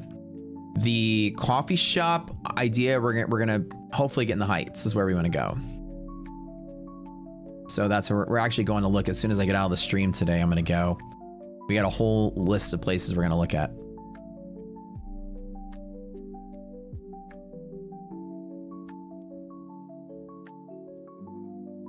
I'm also working full time with My Funded Futures. I don't work for My Funded Futures. I just am on their show. Like other than like being on the show, that's in the, I mean, I get paid to be on the show, but in that capacity, that's my only work with My Funded Futures. I don't really do anything on the firm side of things. I'm just a hired guest for the show. I technically don't have any, like, apart from me being like Matt the influencer has more pull than Matt being on the TV show. Believe that. A lot of people are like, man, just because you're on the TV show, blah blah blah, they're your favorite. Like, no, like My Funded Futures will listen to me because I'm Matt with the massive trading community. Being on the TV show has no pull whatsoever. You're just like a hired gun to be on the show. They don't sit there and like let the people of the show tell them how to run the company. That's for damn sure. But I can leverage my influencer a little more bit than influencer side to have more pull in the show. So the show, when people always think, oh, your favorite with MFFU because you work on the show. I'm like, not really, no. They don't listen to me because of that. I'm not in like the show folks aren't on the executive team meeting building prop accounts and talking about risk models and stuff. We're very out of the loop for sure. So yeah, apart from the hour I do on the show, that's my only interaction with them for the most part, other than like, you know, bigger planning for the show. It's all show related.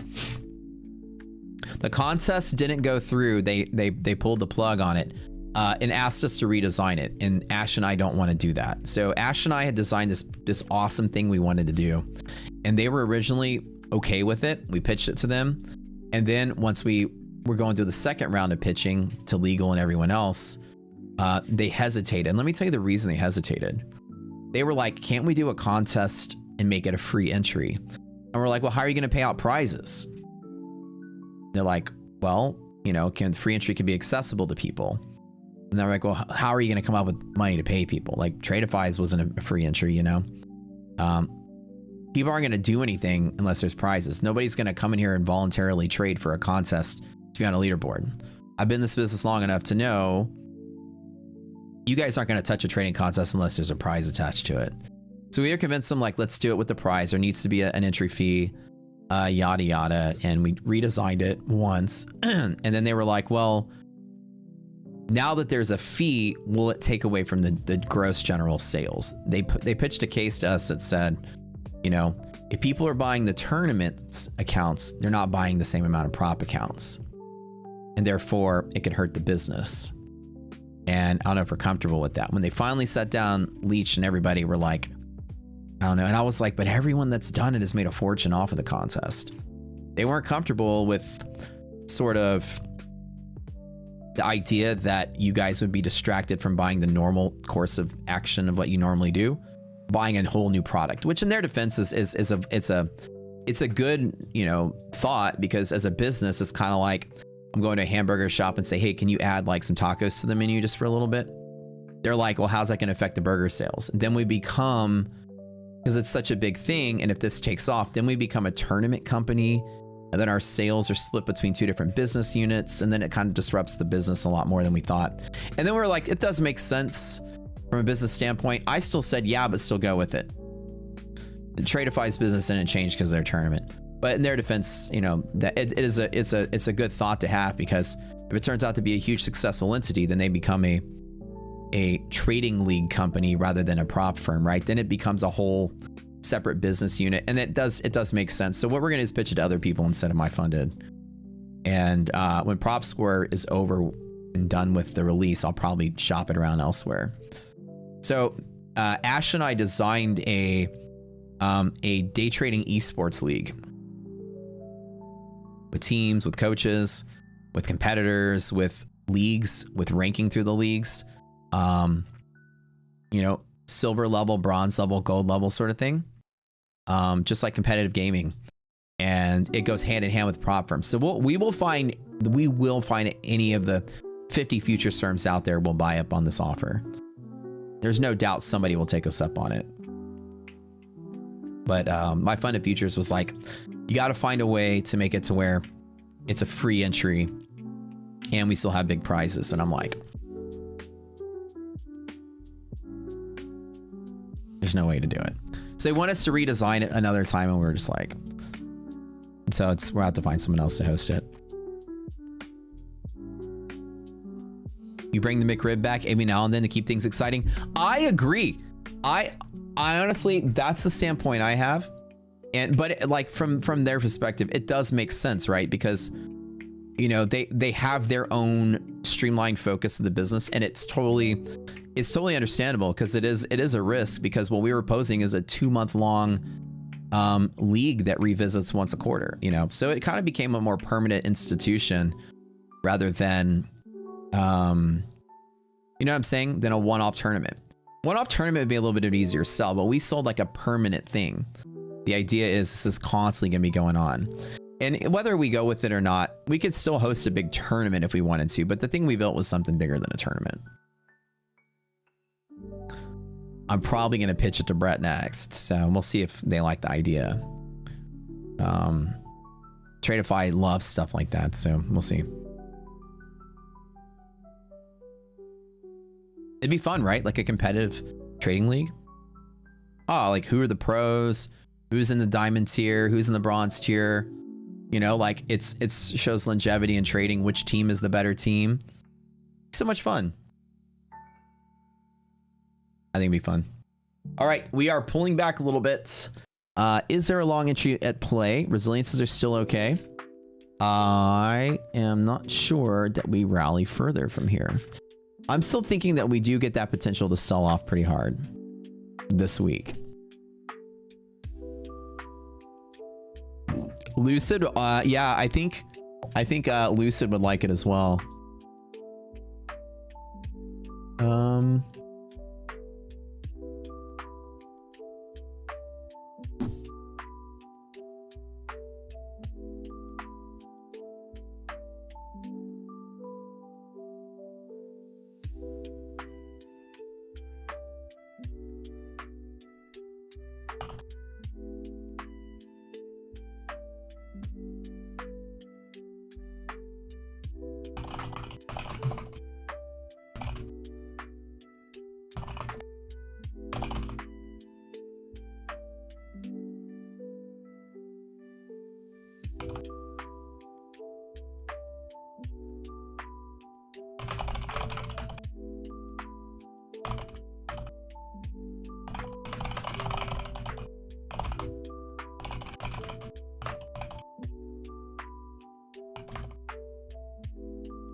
All right. Hold on one second.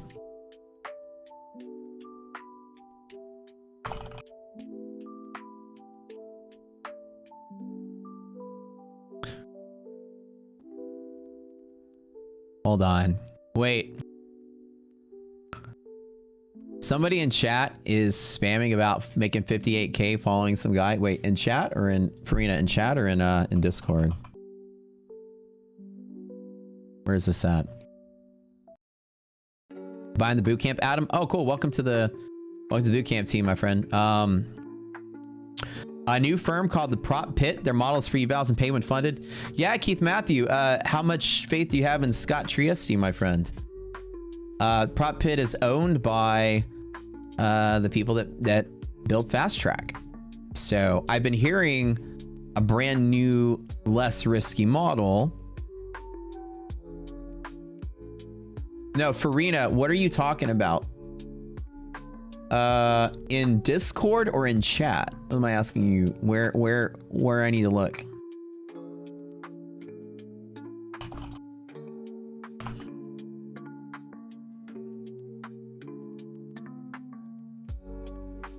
Oh.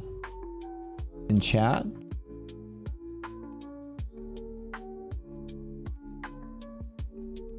Yeah, just ban whoever, dude. If it's breaking the rules, yeah, just remove it. Just ban it.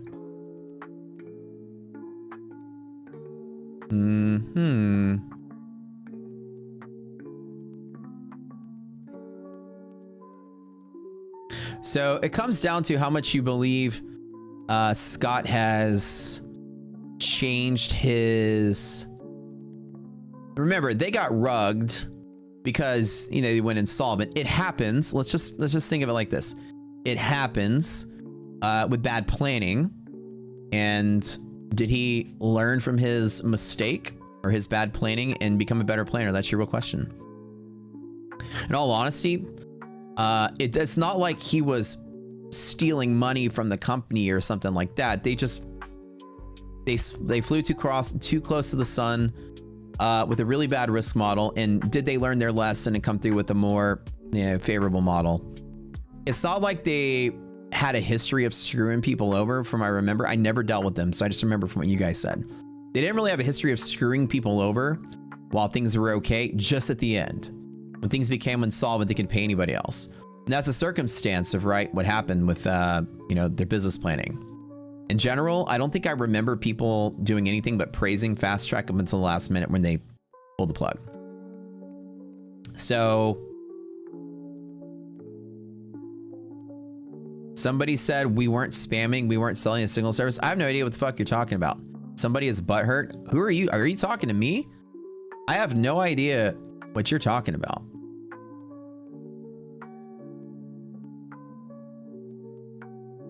Are we talking about signal service? Oh, I'm not even reading chat. Hold on. Imagine somebody thinking. Hold on, wait. It was looking for signal service use and making fun of somebody saying I was pushing a signal service even without ever saying about a Discord. Who are you talking about? The whole months you've been here. Who are you guys talking about? I'm fucking lost. Are you talking to me? Are you talking to me? I can't do a Pacino impression. Are you talking to me? Who are you talking to? I'm missing out. What's going on?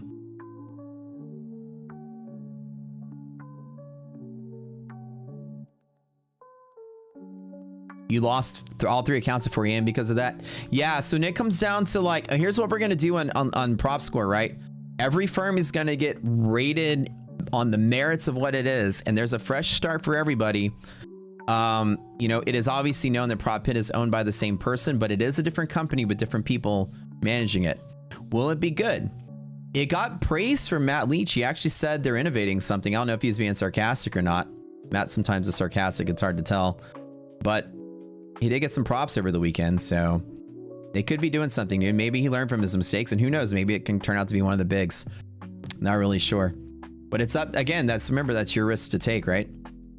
Remember, prop firms goings are good whenever they first come out until things hit the fan. Your goal is when the accounts are too good to be true, you go make the money before they change the rules. Like I completely milked Funded Next for all this money before they changed their rules, right? So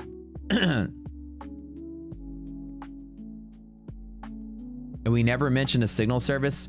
I need some context, brother. I'm absolutely lost. Signal service. Those words never came out of my mouth. Who are you arguing with and what happened? Somebody give me the 411 here.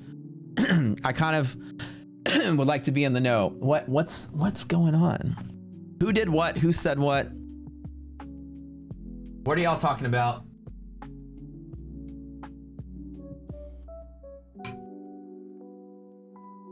Who are y'all pissing off and why?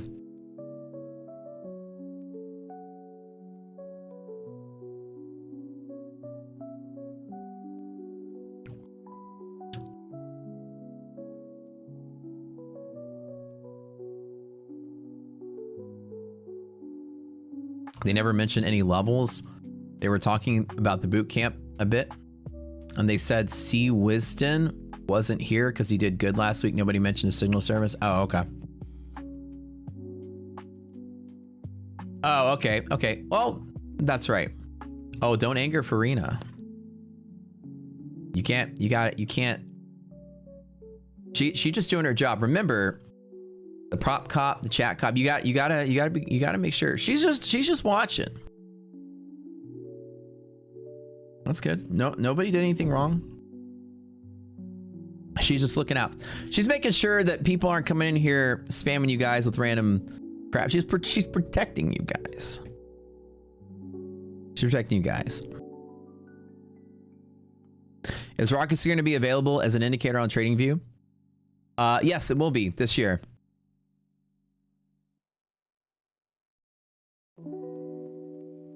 Did Lucid drop the loot box to distract from raising their prices? Oh, it could be a possible thing.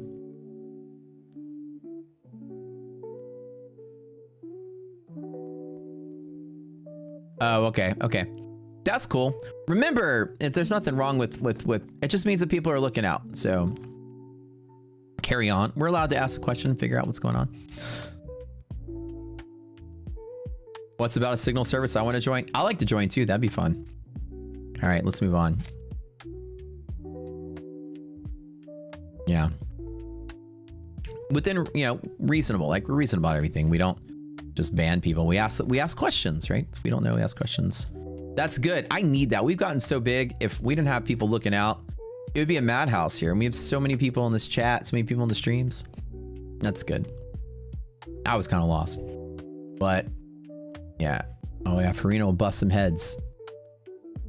You don't want to mess with the angry German.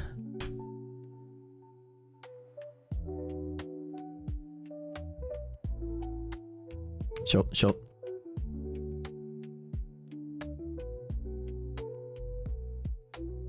Have you taken any trades today? I did. I took my one short out the door. I shorted from here to here, made 9,000 bucks. I haven't really touched it since. It's not really that tradable, and we're so sensitive to what's going on with the news. My inner desire has been wanting to take a short off the yellow line rejection, but it's been like 4 times and it just hasn't sold off. So I'm kind of going to hold off. Will Bonanza be this month? Yeah, we'll have Bonanza this month. Shorting from yellow. Like it's so hard to pull up a short with all bull indicators today. My innermost desire is to still find a high this week to short from, but maybe not today. I still think it's still working its way higher, betting on some resolution to the Iran thing, and then we get this, you know, pop up that fades. Immediately when that ink is dry and the straight is open, we're gonna sell off the next day. There's no reason we wouldn't. Market's just playing this sort of like, that's not the reason we're selling off, right? That was just the tipping point to finally catalyze a sell-off. The market's pulling back because of bad economic data. And this expected earnings report's expected to be much less good than they were last season. Now that we're realizing actual bad data, it's going to reflect in all the earnings reports, I feel. So the market, once the hype of war-based trading is over, it's going to still work its way lower. Maybe this week is still up and the next week is down, I think, but by next week we're down. You want to bring it to Sierra charts? I think like as we start to grow and get more stuff done, the part of Rocket Scooter like finalizing its design, once we get yellow line and red lines and automated dynamics overnight, which I got to finish that project, then we're done developing, right? And so after that, our goal is to put our stuff in every platform. So we're working on Go charting now. We're almost done with that, and then Ninja Trader's next, and Trading Views next, and then Wealth Charts is next. And Sierra maybe we'll add to the list after that.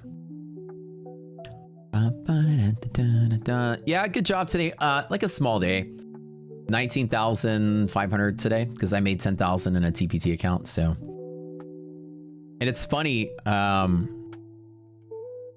Dude, Reason says, yeah, all the fake people that pretend to be me that message you guys, it's like rs_m.e_tt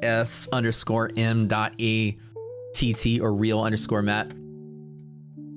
I will never message anybody for any reason ever. Never.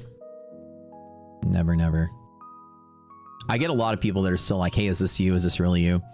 And even the fact that somebody has to ask me makes me scared that there's still people falling for it. Have I got Rock Student Training View? It's going to be next after Ninja, so it's third on the list. So you said, invite you please. Wait. You were looking at mobile and it doesn't show you on the servers? Wait, which one? On Discord? That 10K you sent to Matt really didn't go to him? Nah, he sent it to me after you sent it to him. You know, these are my hired goons. Once they take your money, they just send it right over. And I sit in a bathtub with it. The army of fake Matts are led by the real Matt. No, I'm just kidding. No, your crypto, when you send it to him, it's gone. You send him your money, it's gone. You open a trading account with him, it's gone. It's all gone. Whoever it is, they're stealing it all. They're not even sharing it with me. That's the worst part. They're using my name and I don't even get royalties out of their scam. That kind of sucks. Should I get at least 10%? Should I get a royalty? They're not even paying taxes on it. I bet you they're not even in this country. No one reads the read first or disclaimer part of Discord? Nah. The sad part about the scams, what they do, and people have been showing me, it's become very sophisticated. The first thing they do is they send you explicit instructions. Welcome to my community. Here's the first thing you need to do. Go in here, disable receiving new DMs from people because there's a lot of scammers out there and we don't want them contacting you. That's exactly what they say. So they cut off DMs so that Slacks and I can't message you to warn you about it. They immediately isolate you also from the other scammers because they're all doing the same scam. Immediately when they hook you, they turn you off to anybody else being able to talk to you. And then they condition you from that point, apparently. Until whatever. But the reason they tell you to turn off all DMs is because you'll get 10 other people messaging you with the same sort of scam. So they're actually trying to turn their competition off. It's crazy. It's a whole, there's a whole ringleader of Discord scammers that do this. Now they've even gotten so crazy. There's a fake Slacks, and there's probably gonna be a fake Farina at some point. And we don't even get 10%. I'm depressed. You thought you were special and Matt DM'd you. Oh, you're special. But you're very special. But unfortunately, not that kind of special. The whole pitch is in the antithesis of what we do. Yeah, it's literally the opposite of what we do. It's like, you know, by the way, I know I have this Discord, but I also have this secret Telegram over here where I give you my trading signals and I only give it to special people. And you're a special person. I chose you out of the mix. You secret person. Although on YouTube, I really say that I don't give out signals, but I secretly do over the side. Here's a Telegram channel. Trust me, it's me. How come everybody here sounds broken English? It does not, a lot of this seems to be not English. What language is this? Is this Hindi? Seems like then this is people. This is not from United States. Who is running this right over here? So it was a fake Matt who sent you a picture of your P&L? Oh, if you're being serious, 100%. I never message anybody ever on Discord. Never. I've never opened a DM with anybody. I don't. Two things. Rocket Scooter does not have a sales team. I talked this morning. Somebody asked about how big, like, am I hiring salespeople? Believe it or not, we're the only trading community that's as big as we are. We have 30 employees and not one of them's a sales team. We don't have a sales team. We've never had a sales team. The only time we've had anything any close to a sales team is when we built the marketplace. That's different though. That's for other businesses to work on having their own trading platform. There's a whole different type of thing there. Selling a service so we can build your trading platform from scratch. As far as Rocket Scooter goes, never had a sales team. We're the biggest trading communities on the planet, one of the biggest live streams on the planet, and I've never had a sales guy. When you join Discord, nobody's gonna reach out to you and pitch you a product. Nobody's gonna say, hey, welcome to the community. By the way, have you thought about buying this? Oh, by the way, this thing, the boot camp. The closest thing would be Andrew, but he's mostly customer service. He's not charged to go out there and sell you with something. He's helping direct you with your questions. So as close as we have to sales is customer service. That's it. And he's not, you don't land in Discord and somebody's giving you a sales pitch. We're 100% where we are from word of mouth because we have something that's good. We don't sell it. It's kind of neat. So that maybe gives you guys a little bit more love for what we do. There's no high pressure sales tactics. The community wasn't built off of people pressing ideas on you, promising you stuff. You come in, you see it, check it out, you stick around. 0% sales. And I don't do any marketing other than for the YouTube show. So my marketing is to grow the YouTube brand.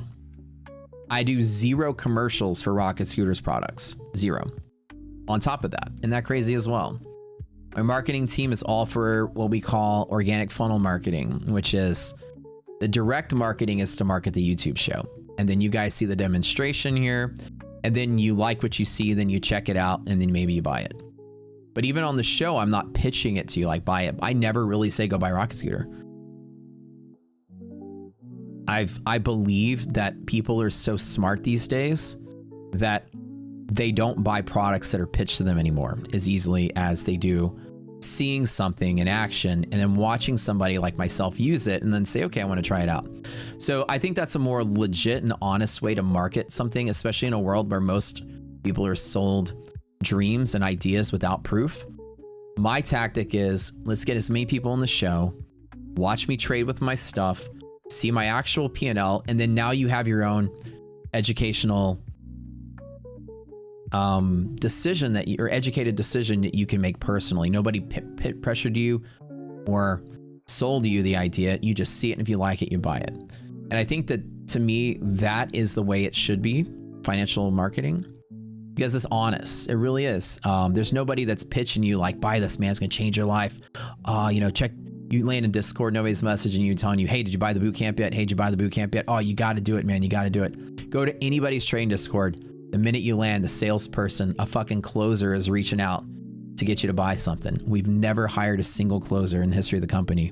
And we're as big as we are because we're just good. So yeah, nobody, what's Tip Stop? Top Step taking over TFD. Yeah, so remember, Top Step is like taking extreme moves to get ahead of regulation, probably. Last year, everybody that worked at Top Step went and got Series 3s. Anybody that was on that show, Top Step became a broker. So there's two things. Number one is it's to support their brokerage service. Top Step used to have an eval to life program that they canceled because it wasn't doing so well. And now that they're a broker, they're trying to go from a multi-million-dollar company to a billion-dollar company. Being a broker is where the billions come from. So Futures Desk is an eval to live company. It's bringing back an old product they used to have, but hiring a company and an infrastructure that is much, much, much better than theirs. And now they have eval to live, with live being the main focus. Now they can collect commissions from Top Step brokerage. But the other side of the coin is they might be getting ahead of regulation, because if regulation steps in and ever changes the prop space, the requirement will be that all of your prop people are essentially what they call them, APs, associated person, which means they have to have a license to be associated with the sale of financial services and products. And with that, they're already ahead of that with the and an eyebrow just like sitting here.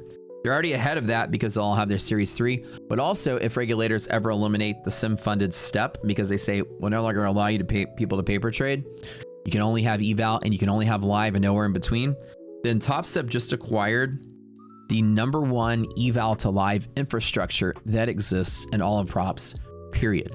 Nobody has a better built live infrastructure program than Futures Desk. They are goated. There's not even a close second place. Like eval to live. So if that becomes the business, they've got it in their back pocket. They are ahead of everybody else with a move like that. So they've not only created a path to create more commissions for themselves, they've also hedged their bets that in case the infrastructure has to change into no longer having SIM funded, everyone else is gonna be scrambling to build something. The Top Step just acquired the best one that's ever been built. So with all of Michael Paddock's ridiculously stupid decisions he's ever made, this I'd have to say is a stroke of genius. This actually shows that the guy doesn't just have a bunch of squirrels running around in his head. It's actually a really smart business plan. And if I was in his shoes or anybody else's shoes running a prop firm, I would be prepped and ready to go in case regulators ever stepped in to push a button and the next day not interrupt operations for a second and shift everybody to the live brokerage service and make my money selling brokerage accounts. Pass an eval, immediately go live. We'll give you a $500 account and we'll collect commissions from you the whole way up. They'll pay out less than they would on evals and then they'll just make money on commissions. Prop industry's going this way, guys. In 5 years, you can say SIM funded is going to be gone. 100% be gone. What's my win rate? Typically about 70%, give or take. And the challenge account here, it's sitting at roughly 64%. Yeah, so I would say that that's kind of a stroke of genius. Maybe getting ahead of regulation, I would say. Also, you know, not that it's going to happen, but it's bound to happen at some point. You can't imagine that the SIM funded party is going to last forever. You know what I mean? Would I call Slacks trying to sell you his trusty toad? Oh, that's Slacks being a hero. Slacks will slay and smite all of your enemies atop his trusty toad. He's just being a good squire. You know, he's being trained very well. He'll be a knight one day.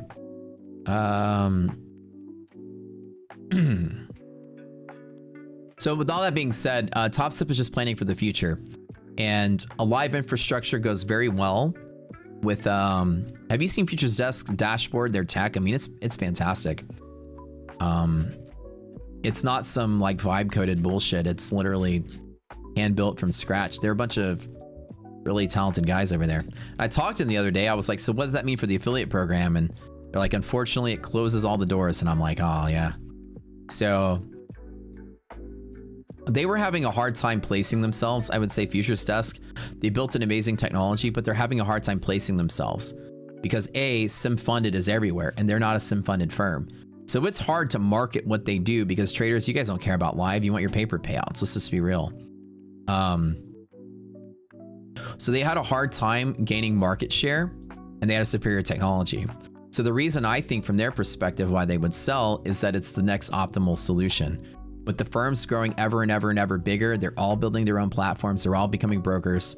They just don't want to compete anymore. They just want to become absorbed by somebody that can give that leverage to them. That way they don't have to build it themselves and they can just focus on maintaining and building that whole straight to life program, which is exactly what they're good at. So I would say from Futures Desk perspective, I don't disagree with the move. If I was them, I would want to be absorbed by one of the bigs too. It's so hard to compete in props, man. Even they had like a superior technology, they still weren't gaining a lot of traction. But I think that it's very much not going to affect the sale of things too much. I don't think it's going to have any, I don't think it's going to change too much. I just hope TopStep doesn't change a single thing about it. But we'll see. Before I leave, you have an RS Slacks telling you he's the real one. The other one is fake. Here's the actual way to tell. Go to our Discord, find our names, send us a message, and you'll see if we got Chastery with you. That's it. The static accounts are pretty goated. Yeah, they're really good. Trump's talking in an hour. Gonna mess up our day. Yay.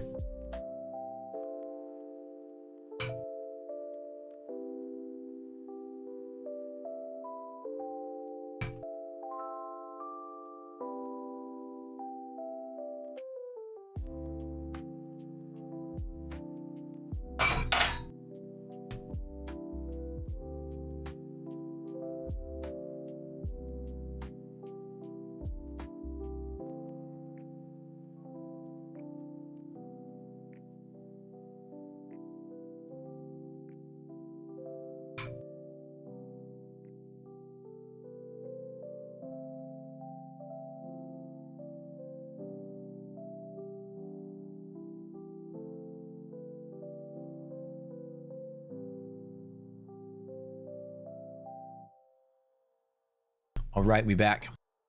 Do I want to just short a yellow line, just let Trump mess things up? What's the worst that can happen? Maybe this time around. I feel like he's gonna say stuff that's bad. Let's take a small short, 4 contracts.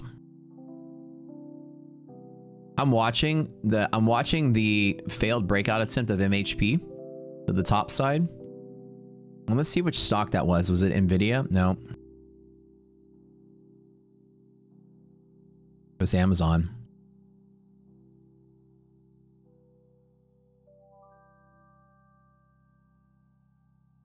Amazon had a failed MHP break and resist, so there's resistance there. Nvidia. It is not gaining traction. Maybe this is the time to do this. Let's do 6. Resilience is still good and improving a little bit, but I still want to align with my greater thought that the greater market is bearish. I'm back to that thought. Let's see if there's any red lines I can play off. So I did enter a small trade. And Trump is talking. Maybe he'll say something like, you know, we're going to bomb the shit out of them. Okay. Maybe. Create some downside trajectory. Did I add deal line at 311? I didn't move it. Are you sure? Did I accidentally move it? Hold on. Yeah, it is at 311. Oh, maybe I moved it on accident. Hold on. Thank you. I probably just scooted up. Oh, my bad. Thanks for letting me know that. Here I am getting in like 10 points earlier. Whoopsie.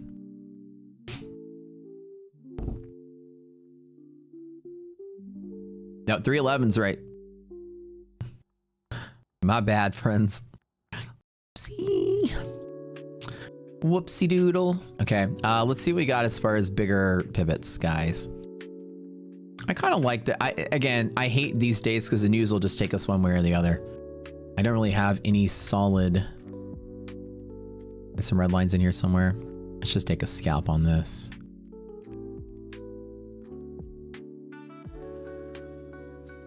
Oh, my phone's going off here. Okay. I'm so excited. We got a retail space. That's good. So we got the LOI. So all I got to do is sign the papers and lock it in. I think he wants 2 months of rent up front. I'm super stoked, man.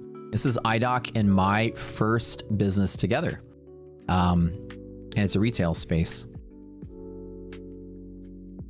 So that's extremely thrilling. She's learning the ropes.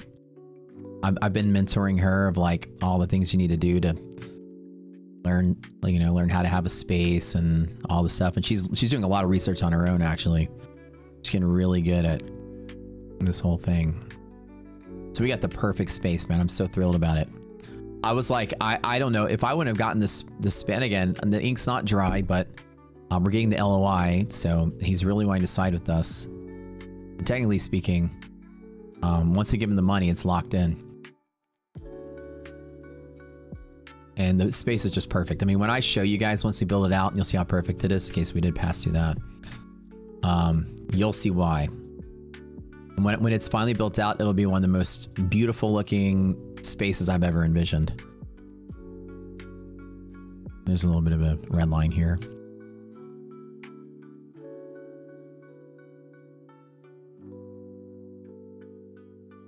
And kind of,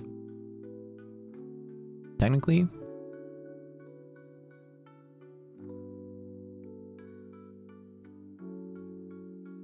All right, 204. What about S&P?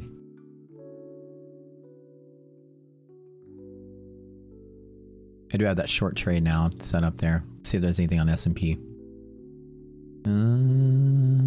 Yeah, S&P is a lot better. A lot more defined. That's easy. Nope, we hit the middle. Okay, so S&P is done. Again, news can go any direction. This is a gamble at this point on where you think the news is going to go.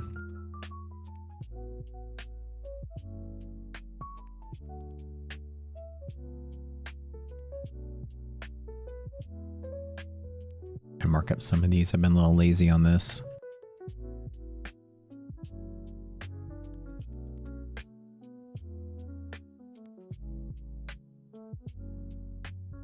I'm watching my DOM. The chart's not front and center, but I always have the numbers memorized, so my eyes keep going over to the DOM, making sure I'm always aware of what's going on there.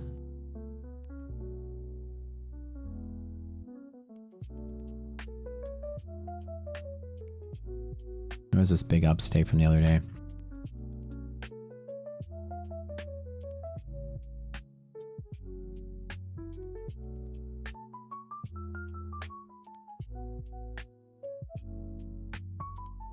All right, that's the one.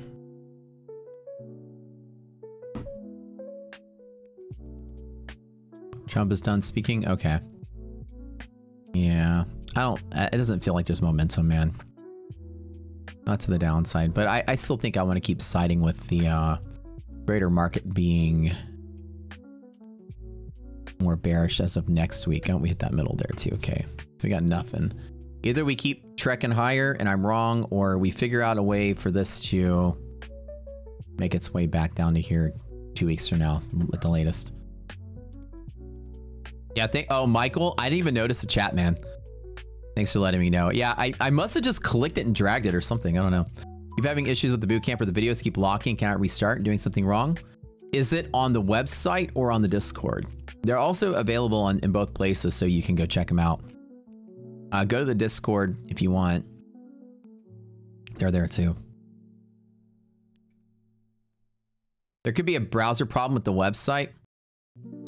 If you can report that by like reporting that issue and then sending it to tech support and then tell tech support that I told you just send it to the developers to look into website optimization. Yeah, so send Slacks a message with like your evidence of what you see, like a video if you can. That would help us out tremendously. And then we'll go investigate it. He'll send it to the developers. You think we can go lower because we price in a ceasefire and there is none? Yeah, that's my, well, think about it like this. We price in a ceasefire and there is none, but not just going lower because of that, but going lower because the economic data has just been booty. And that my thought is over time, we're just going to keep going lower. Maybe if not today, but over time, we're going to keep going lower because the market's bad. And so what I'm saying is that the ceasefire thing is over or not over is not going to matter to the market. The markets just took a detour because of a possible ceasefire. The trajectory is down. So given enough time, the trajectory is still down until economic data gets better. We still have the problems with inflation and jobs market we're still dealing with. So whatever the case may be, I think we're still back, you know, on this sort of trajectory and just sort of detouring around. The idea that we may not get a ceasefire, the idea that the war may progress just means we accelerate back to the path rather than stall out for a little bit more. I think every time we get good news, the market's going to like ride on that hope. But ultimately, once all is said and done, a month from now, I think we're back in the same trajectory, right? That if the war with Iran ends, it's not bullish for the stock market. That's the whole point. It's just bullish because of the news. It's temporarily bullish. People are taking that inverse trade to oil and everything. So I think if they announce a ceasefire, it pops really big and it will immediately sell off the next day. If there is no ceasefire, then the market just rapidly falls as time goes by. Now, I don't think it's possible today, but that's why I'm like, maybe just make a shot because yellow line is always a good short. Yeah, you can download from Discord so you can just play them also. Now, we do allow you to do that, to download them from Discord, but we also ask for the honor system, you know, like it is a $20 a month subscription. So if you do download them from Discord and you decide to keep them, decide to not pay anymore, it would be nice if you did delete the videos. But again, that's, you know, your honor system if you'd like. Shall we do some Lucids? I don't know why I don't have, it's on the schedule. Hold on. Oh, I need to go through and check my dashboards. What? Oh, yeah. Okay, my bad. There will be, I just need to, I got to go get the accounts. So let's do one Lucid. Okay. One more Lucid before I get out of here. Lucid.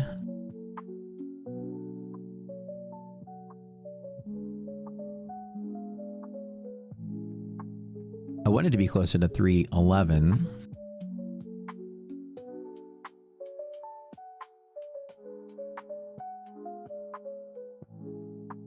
Okay. Let's beef it up a little bit.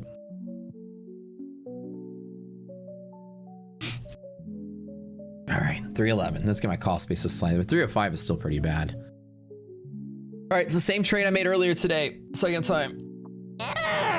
I'm not super convinced of it being effective. The fact that it's had 1, 2, 3, 4, 5 attempts at yellow line break and it didn't rally off of it, even with improving conditions, is probably good enough for me to want to bet that it's done trying to rally. Now, again, I have no place to pick a downside target other than it's got liquidity pocket support. So it's basically the same trade I made earlier today, just one more time with positive res. Best case scenario is we fill the gap, I would say. Best case scenario, maybe there. And if it creates a second leg down, that's more random than anything, but at least this part of the leg is good. That is about a 90-point drop, but the 40-point stop makes it 2.25 to 1. R&R is not bad. 10 contracts. If I get it, 220. It's roughly about 16 grand on profit, so maybe at 26 for the day. If I win. Lucid baby. Lucid baby. Type it in. Type it in. All right, let's put some jams up. We got 15 minutes left in the show before I go to My Funded TV. Guess I'll put some cool jams on.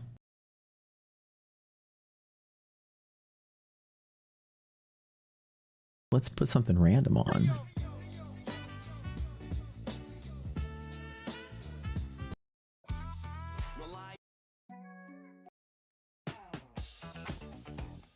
Actually, I like this song here.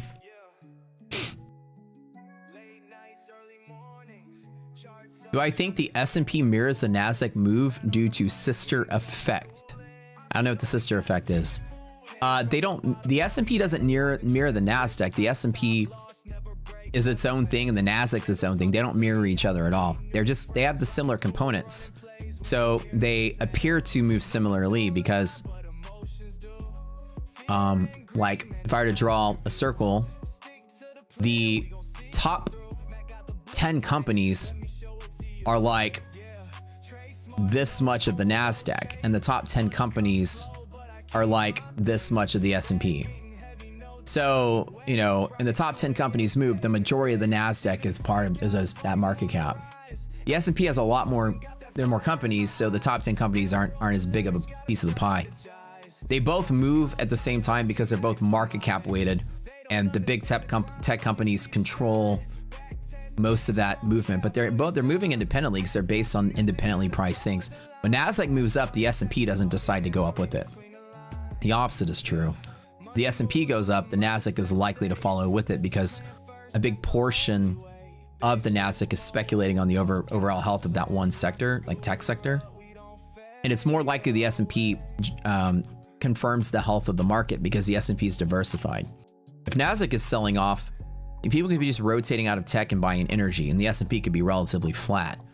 And so the demand for energy isn't seen in the Nasdaq, so the Nasdaq is not going to reflect the overall sentiment of the market. It's only going to reflect health and tech, healthcare, tech, and telecom companies, communications, right? So Nasdaq is incomplete as far as sentiment. S&P will show you is the market selling off or not. Many times Nasdaq will sell off, the S&P is flat. Many times Nasdaq will rally, S&P is flat. When the S&P rallies, the Nasdaq will rally. When the S&P sells, the Nasdaq will sell. So think of it as like the S&P is the older brother that yanks the Nasdaq around, but in reality, they're both independently trading. The only reason they look similar is because of that. But Nasdaq will obscure the rotation effect from you because you won't see energy or consumer staples or financial companies.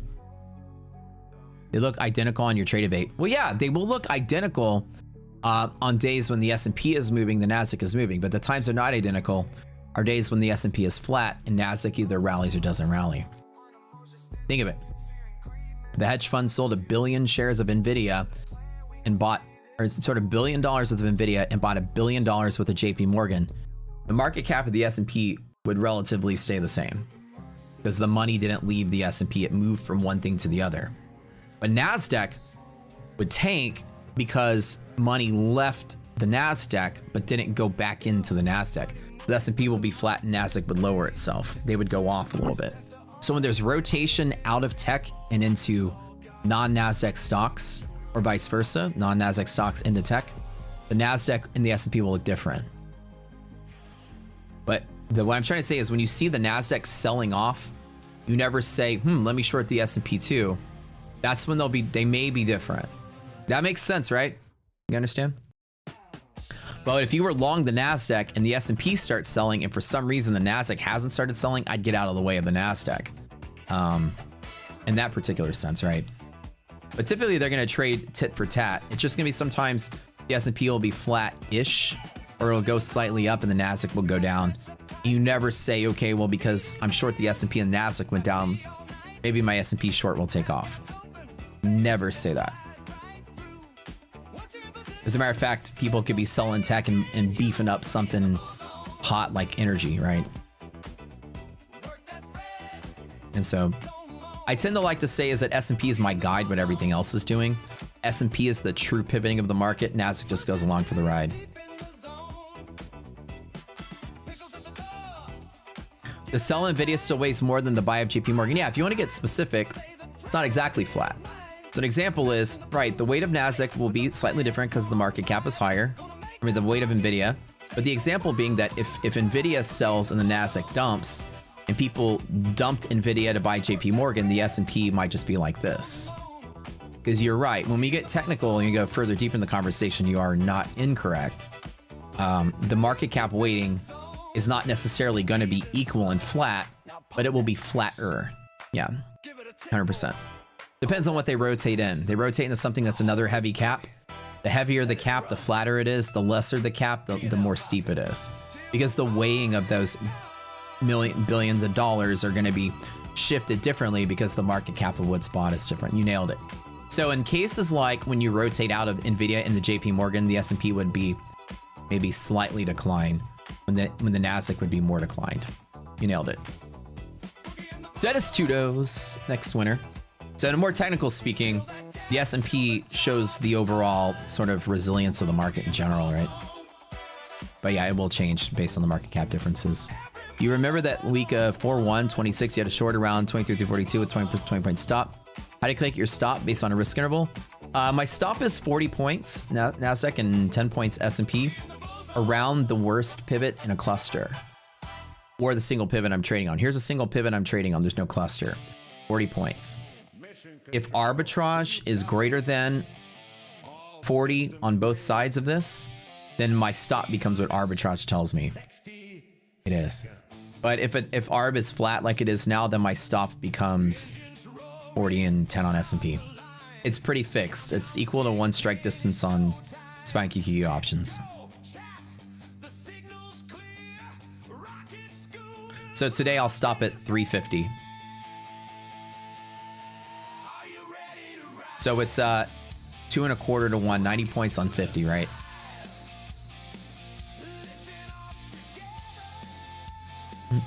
Jean trading. Jean. Or Jean.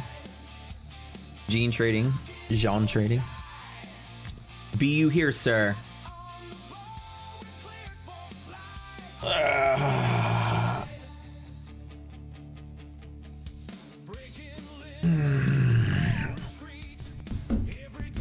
Oh, I gotta go to My Funded TV in a minute. Congratulations, Jean Jean.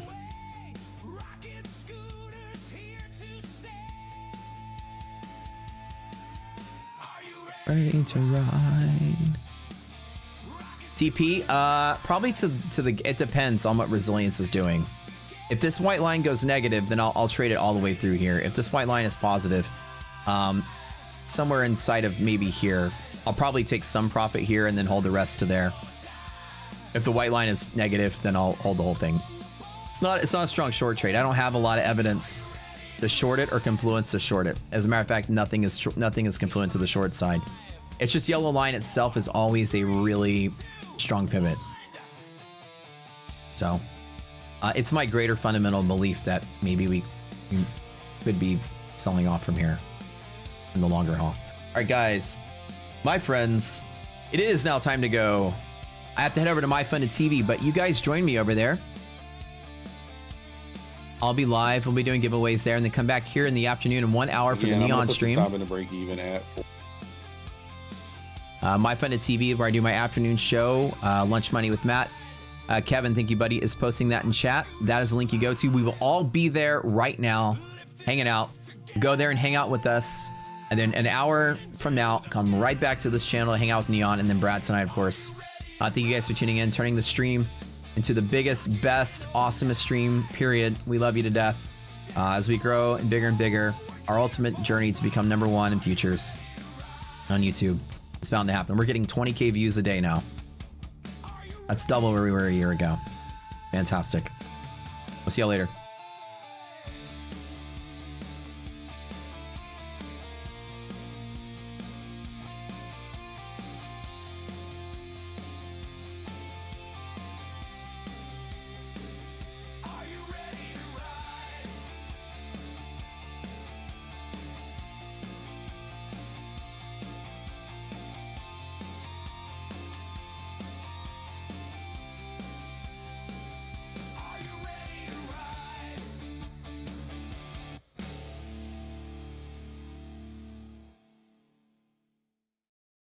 Sign the comfort winds and cold, she really go. The Traders Boot Camp, cold. Hey! Yo ho ho, I I was lost at sea, blind in the markets, no gold for me. Chasing the gains with no chart in hand, a ship full of dreams, but wrecked on the sand. Then one fair dawn, a signal arose, a boot camp so bold where knowledge just grows. Sign on, ye scallywag, came the loud cry.